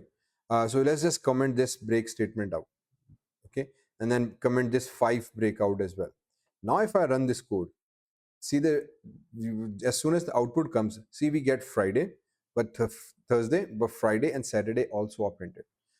If you come back to the code, we say, hey, the day value is 4, the case is also 4, so this case becomes false. So the case value 1 is not equal to 4, false. Then it goes to 2 is not equal to 4, false. Then it goes to 3 is also not equal to 4, false. 4 case, this 4 value is exactly same as 4 value, hence this case gets executed. The moment the case gets executed or gets true, automatically it will ignore all other cases. Simply as that. So this case line is executed.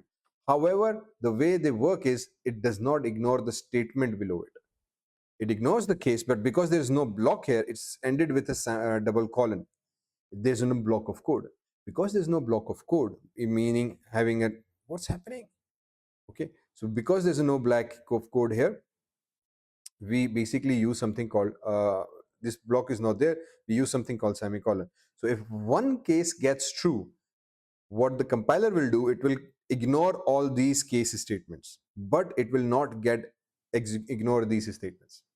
Some books say that if one case is true, all cases below it becomes true, which technically in my opinion is not true. These are not considered true, they are just completely ignored. But the statements below it are not ignored because there's no block of code. This is just the condition and the statement below it. Because there is no break here, all the statements below this are executed up till this point. Saturday and Sunday is not executed. See, Thursday, Friday, Saturday. Because after Saturday, there's a break. As soon as it finds a break, the execution just breaks here. Break is used to stop the execution flow. It breaks the code and takes the code out and ends it here, out of the switch statement. So it's just like a stop sign that, hey, if this gets true, okay, so if I remove it, now if I execute it, now only Thursday will be printed. Why is that? Because we have break. So once this case becomes true, execute the statement below it and then break it. Break means just stop the execution flow and come out of this switch block. So this switch block will be broken and code will stop its execution because of this break statement. If you don't use the break statement, next cases are ignored after the case is true, but the cout statement is not ignored. So this gets printed, but it ends here in the break time. So that's why the break is there. So Case and switch statement, they are all used to define the same thing.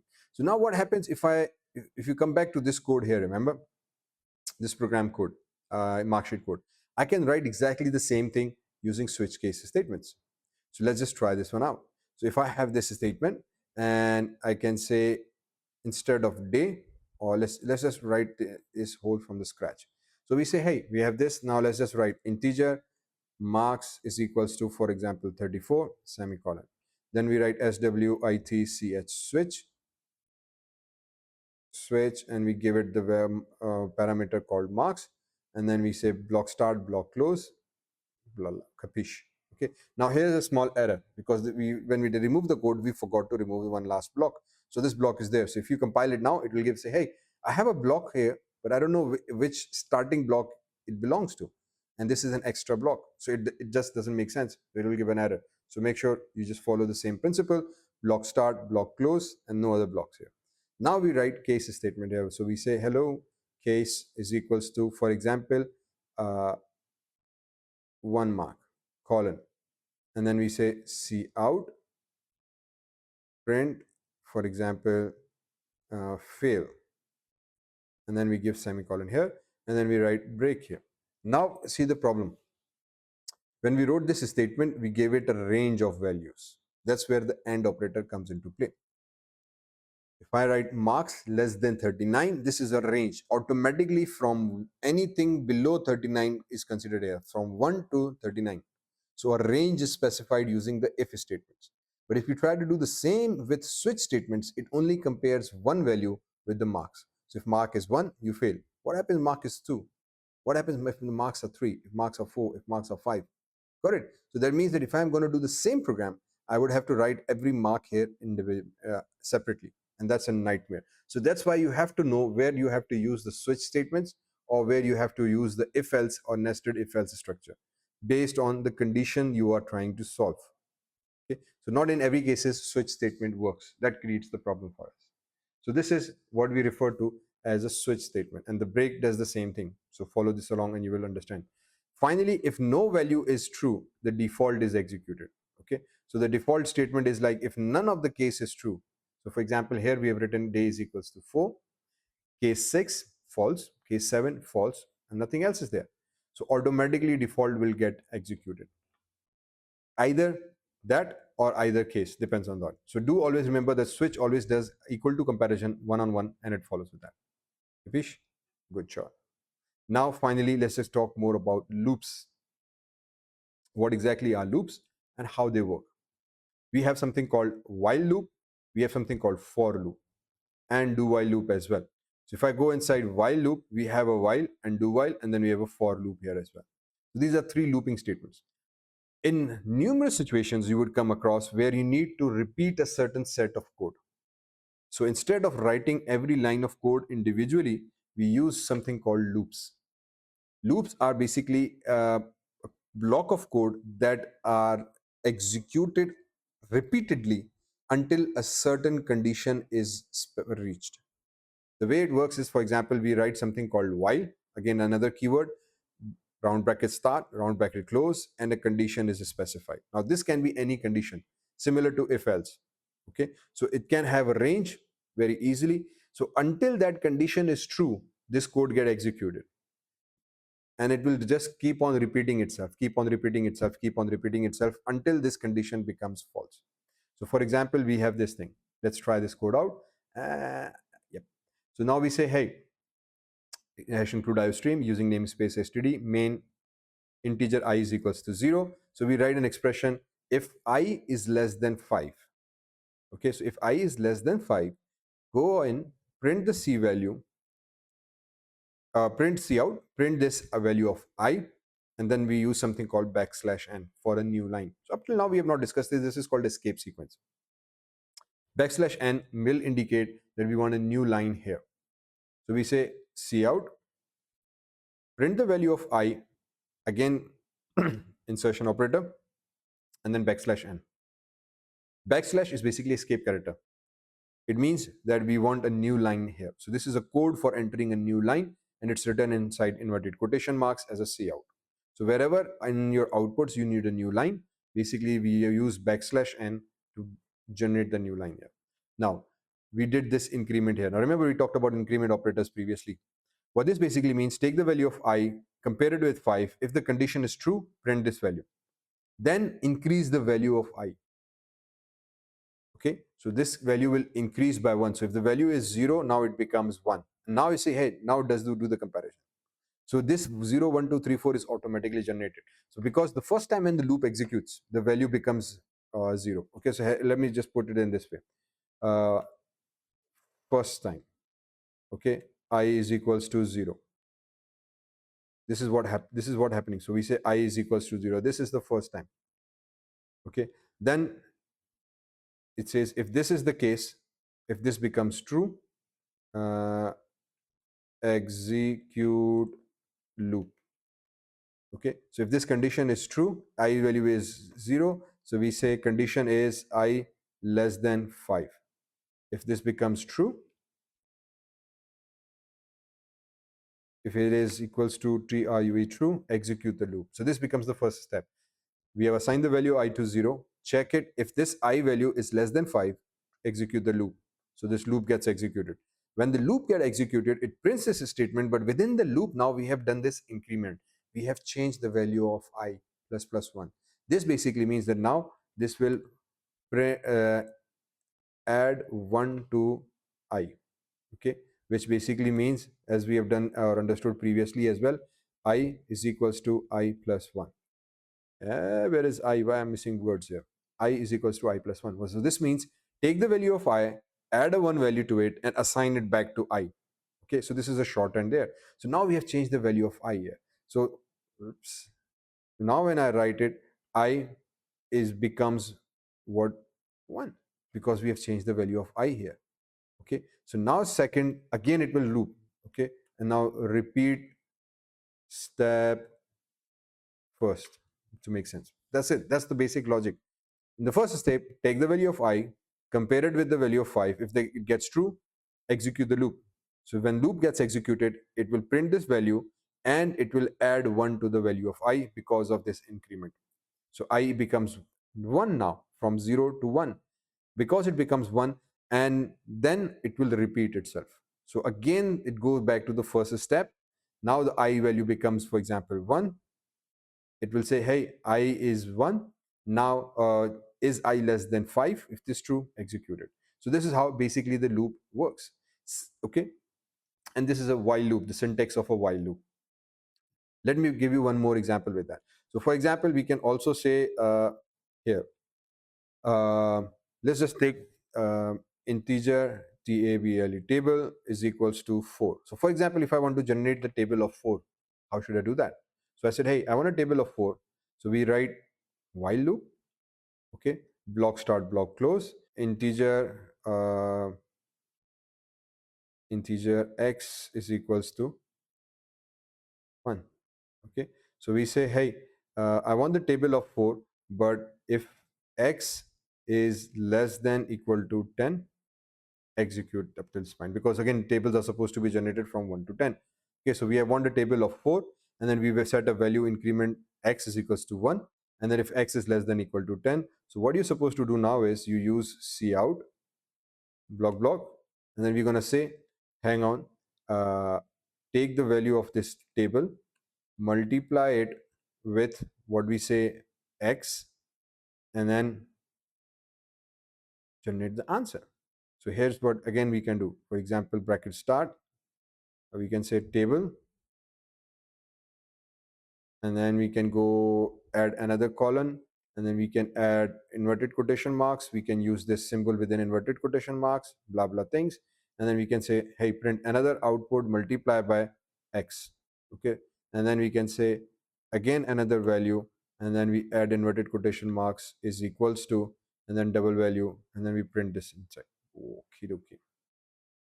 So now what we are doing, we formatting the table.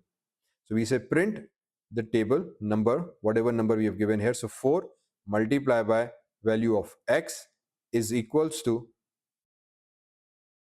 the value of this expression. Table means 4 multiply by the value of x.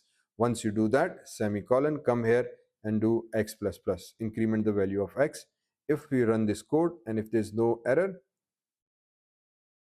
we get this table generated. But because this is completely on a single line, it does not really make sense. So that's why what we do is, after the answer is given, write another quotation, or just simply you can do this thing: C out, blah blah blah, inverted quotations, semicolon, and inside inverted quotations we write new line. So print the one row of table and then add a new line, and then add +1 and run the code. So if you execute it, now we should get a nice looking table. And backslash and, oh sorry, it's forward slash, it's supposed to be backslash. So if you use backslash, should be fine. So now we should get a nice table. Okay, so this is what looping statement does. It loops automatically. The code works is that it automatically will repeat itself until this condition becomes false. So we say start x with 1. Is x less than equal to 10? The condition is true. If this is true, print this line of code. Then print this line of code, then add 1 to the value of x. So now x becomes 2. Okay, so this is 2 here. So once x is 2, because we have done plus, so is 2 less than 10? Condition again becomes true. Execute this line, and now add 1 more to the current value of x. Now x becomes 3. Because it's 3, looping statement, the control will again go back here. 3 less than 10, yes. Again execute this, add 1 to x. Now 4. If it is 4, go back up. Is this condition true? Yes. And then continue up till the value of 10. When it reaches 10, it say, hey, x less than equal to 10, condition true, it prints it. Next time again it goes, adds one more value. Now it becomes 11. Because when it becomes 11, condition becomes false. The looping statement exits its operation and come here. So now we have generated a simple table. The way we have done it, we have said cout, print the value of table. So table is 4, so we get 4, 4, 4, 4, 4, 4, 4, 4 here. Then again, insertion operation, inverted quotation, multiply sign is here. So this now behaves like a string. Then again, add the value of x. So whatever is the value of x gets printed here. Then again, print insertion operator, inverted quotation marks equal to, and the answer is calculated using here. Take the value in table, multiply it with the value of x. So when the loop executes for the first time, the value of table is 4, the value of x is equals to 1. So 4 multiplied by 1 becomes 4. Next time x becomes plus plus, x becomes 2. 2 is less than 10. So now 2 is printed here, and table will say 4 multiplied by 2 becomes 8. So you can now very easily generate any table. So if I say table of 6, it will generate table of 6 for me. So for example, if I say, hey, let me generate table of 61. So if I execute the code, it generates table of 61. I said, hey, I don't need table till 10. I want table till 20 for 6. Okay. So now you just change this ending parameter here. X is less than equal to 20. So now as you understand, the looping statement will automatically execute up till 20 times. So now you know that this line has executed, or this is 20 different lines. But I just wrote these 4 lines. That's the major advantage, or one more advantage of looping statement, that you'll write a less amount of code and generate a longer output. So you don't have to generate the table entirely manually. You just write a simple piece of code and generate the entire table. This is what we call looping statements are. So in this case, while it requires an expression, it requires an increment. So basically there are 3 steps to this looping statement. Okay, so in this case, if I write again, first is initialize a variable. Okay, the second step is check condition. Okay, the third step is if condition true, then what you do is execute the block inside the loop. Okay, so if the condition is true, execute the block that's inside here and execute the code that's inside here. Then we say step number 4, do the increment. Okay, so increment to variable. Okay, so this is what we do. So execute the code and make sure you do the increment. So this increment is quite important. If you don't do it, for example, if I comment this line of code out, blah blah things, I run the code. Now can you tell me what should be the output of this thing? Technically it will be an infinite loop. Okay, 6666666, value is 111111, answer is 666, and actually it's an infinite loop. This is what we have to be very careful about loop, because loop means repetitive statements. Okay, it will mean that it will continue to execute until this expression is false.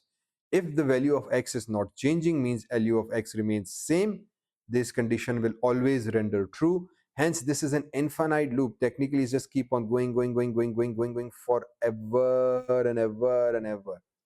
Okay, so that's why this increment is quite important, to ensure that at a certain point this loop while breaks down, this condition becomes false and the body can exit, otherwise we will have an infinite statement. So this increment is quite important. Finally, when you do the increment, the fifth step is what we call step 5, and repeat, repeat step 2. So now 5 major points. Initialize the variable. Every loop needs to have that. So we have initialized the variable. Second says check the condition. So we check the condition. If condition is true, execute the block. So if condition is true, execute the block. Once the code is done, make sure at certain point of code you write x plus plus, which basically means do the increment of the variable. This is quite important. A variable which is connected with this condition. So the condition at certain point becomes false and loop can exit. Once this increment is done, repeat step number 2. So that means go back here to this point. So check the condition. If condition is true, blah, blah, blah things. If condition become false, it automatically exits. So these are the steps of every single loop that we use. Same thing goes with the do while loop. Now in a do while loop, the only difference is that you write do, block of code first, then while condition. The syntax differs. This basically means that even if your condition is false, the loop will, the body or the statements inside the loop will execute at least once. Okay, so whatever you do, there will be one time a statement will execute. The syntax is exactly, or the logic is exactly same. We initialize the variable, we check or we print the statements, we do the increment, but the condition is now checked at the last.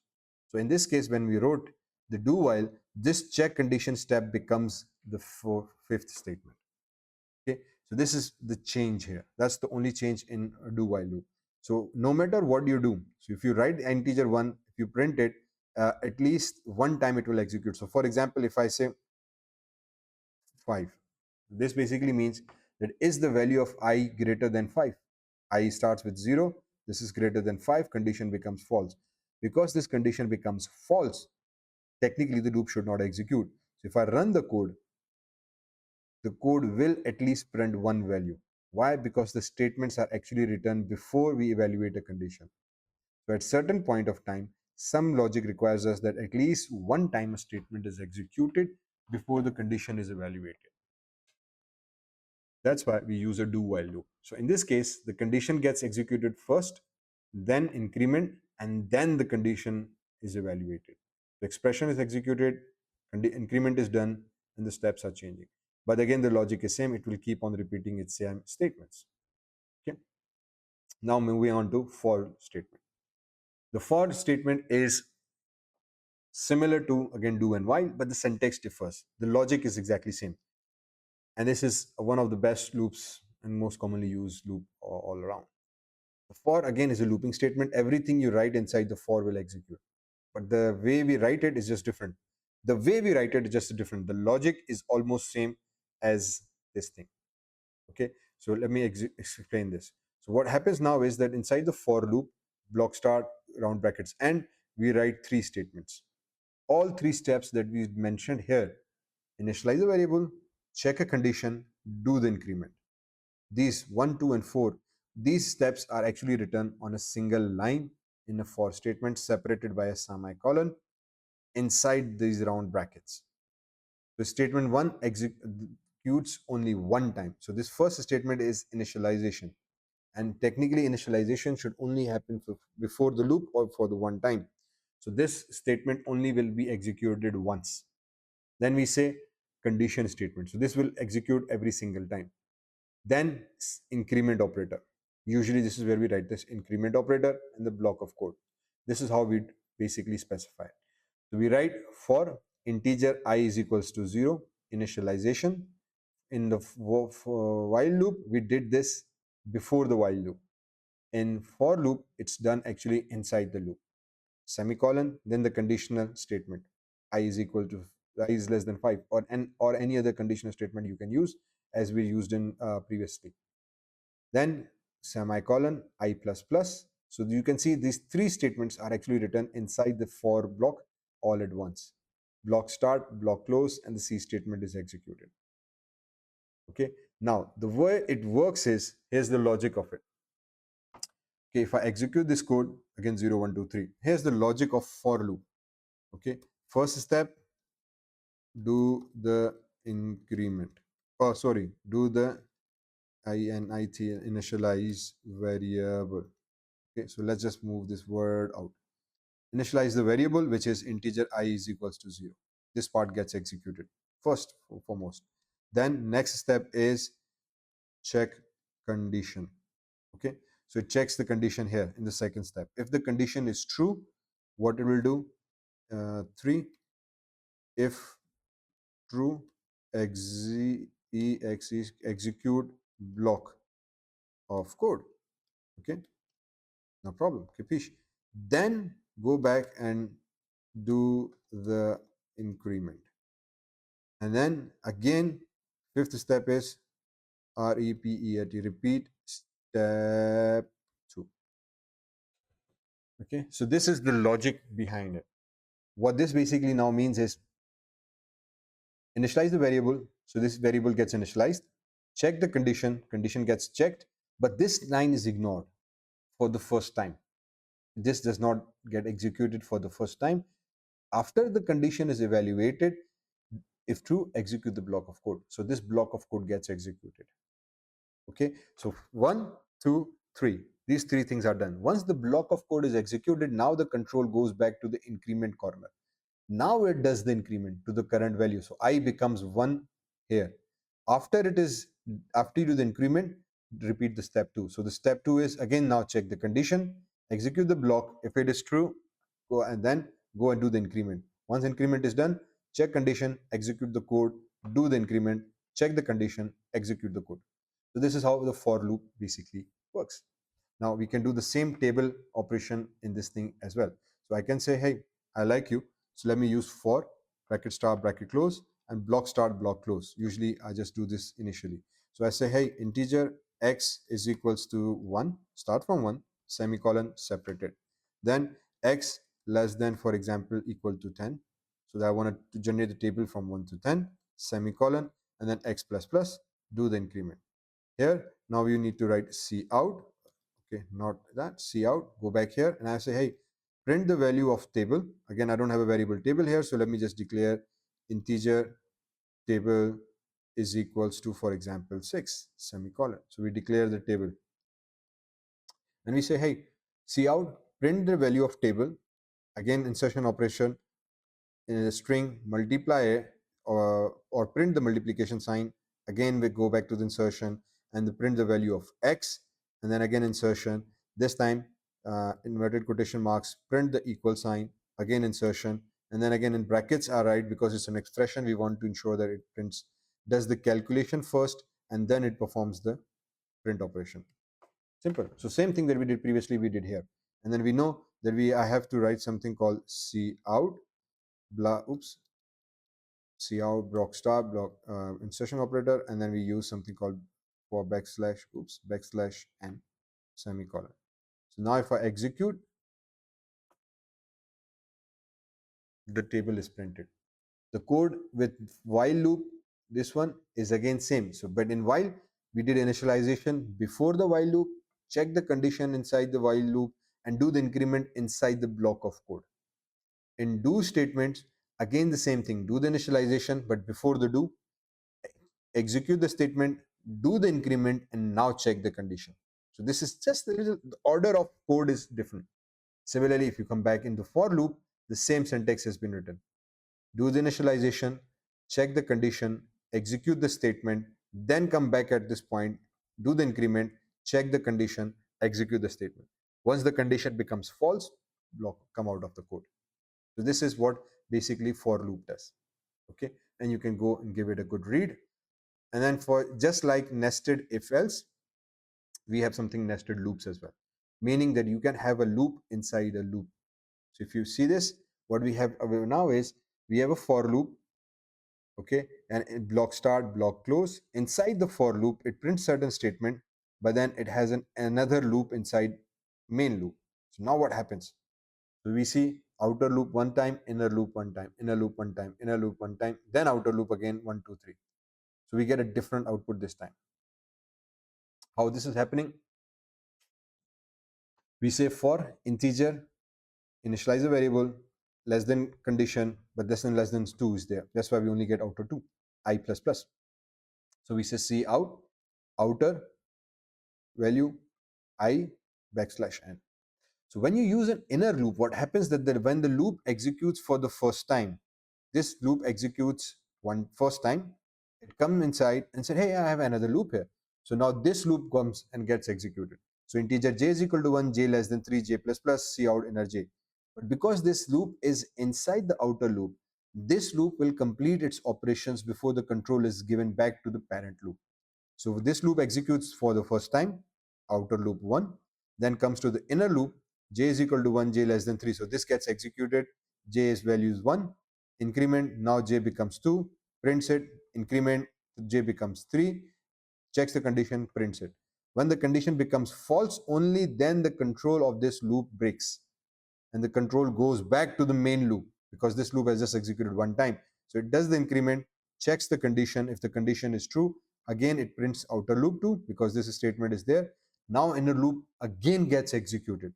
So every one time you execute an outer loop, the inner loop executes its complete cycles. So if this is, for example, 3, it executes 3 times. If I change it to 5, it will execute for the 5 times. This means this outer loop only executes 2 times, but the inner loop will repeat itself for every single time the outer loop get executed. Okay, so outer loop executes 1 time, the inner loop gets executed 5 times.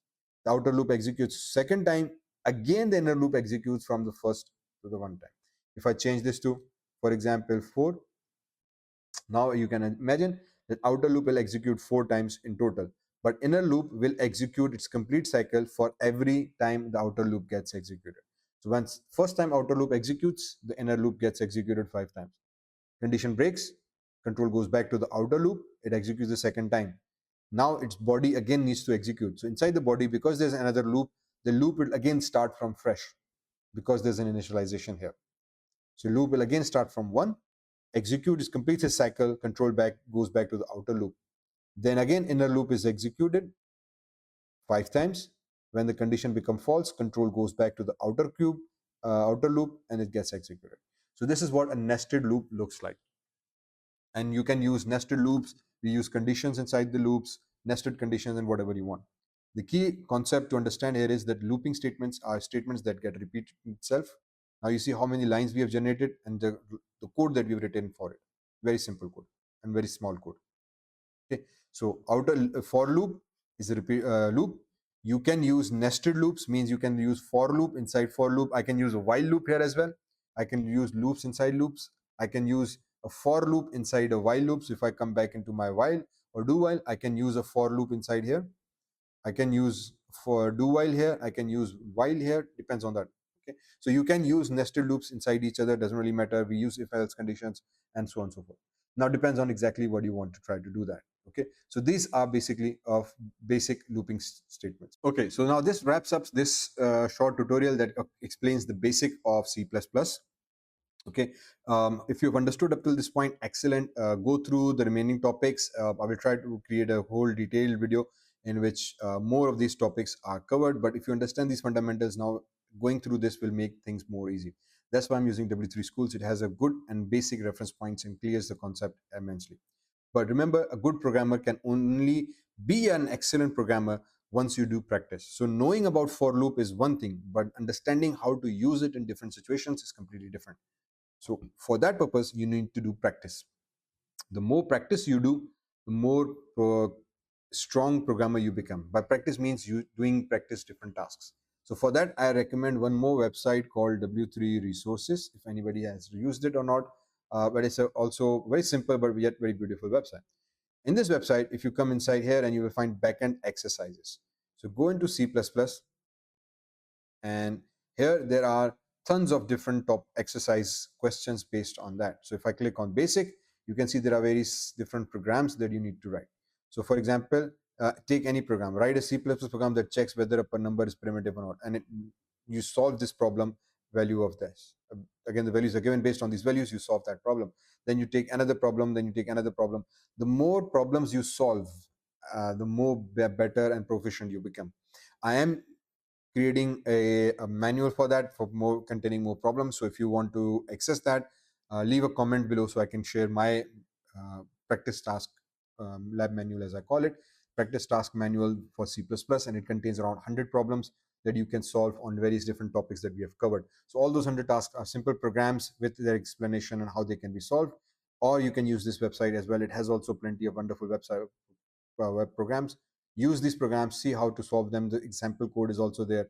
You can access and understand the sample code as well. So once you understand the basic logic, everything becomes easy. The more you solve small problems, don't try to create the whole inventory new wheel, or try to create your own operating system at this moment. For example, try to solve small problems, and then that's how you start to learn the logic, develop the logic. The more coding and problem solving coding you do, the more logic is built. The more logic is built, the better programmer you become. Understand? So thank you very much for watching. If you have watched up to this point, again, leave your comments down below. Let me know how you found this lecture, and I will be seeing you around for more lectures later on. Thank you. Bye bye. See you.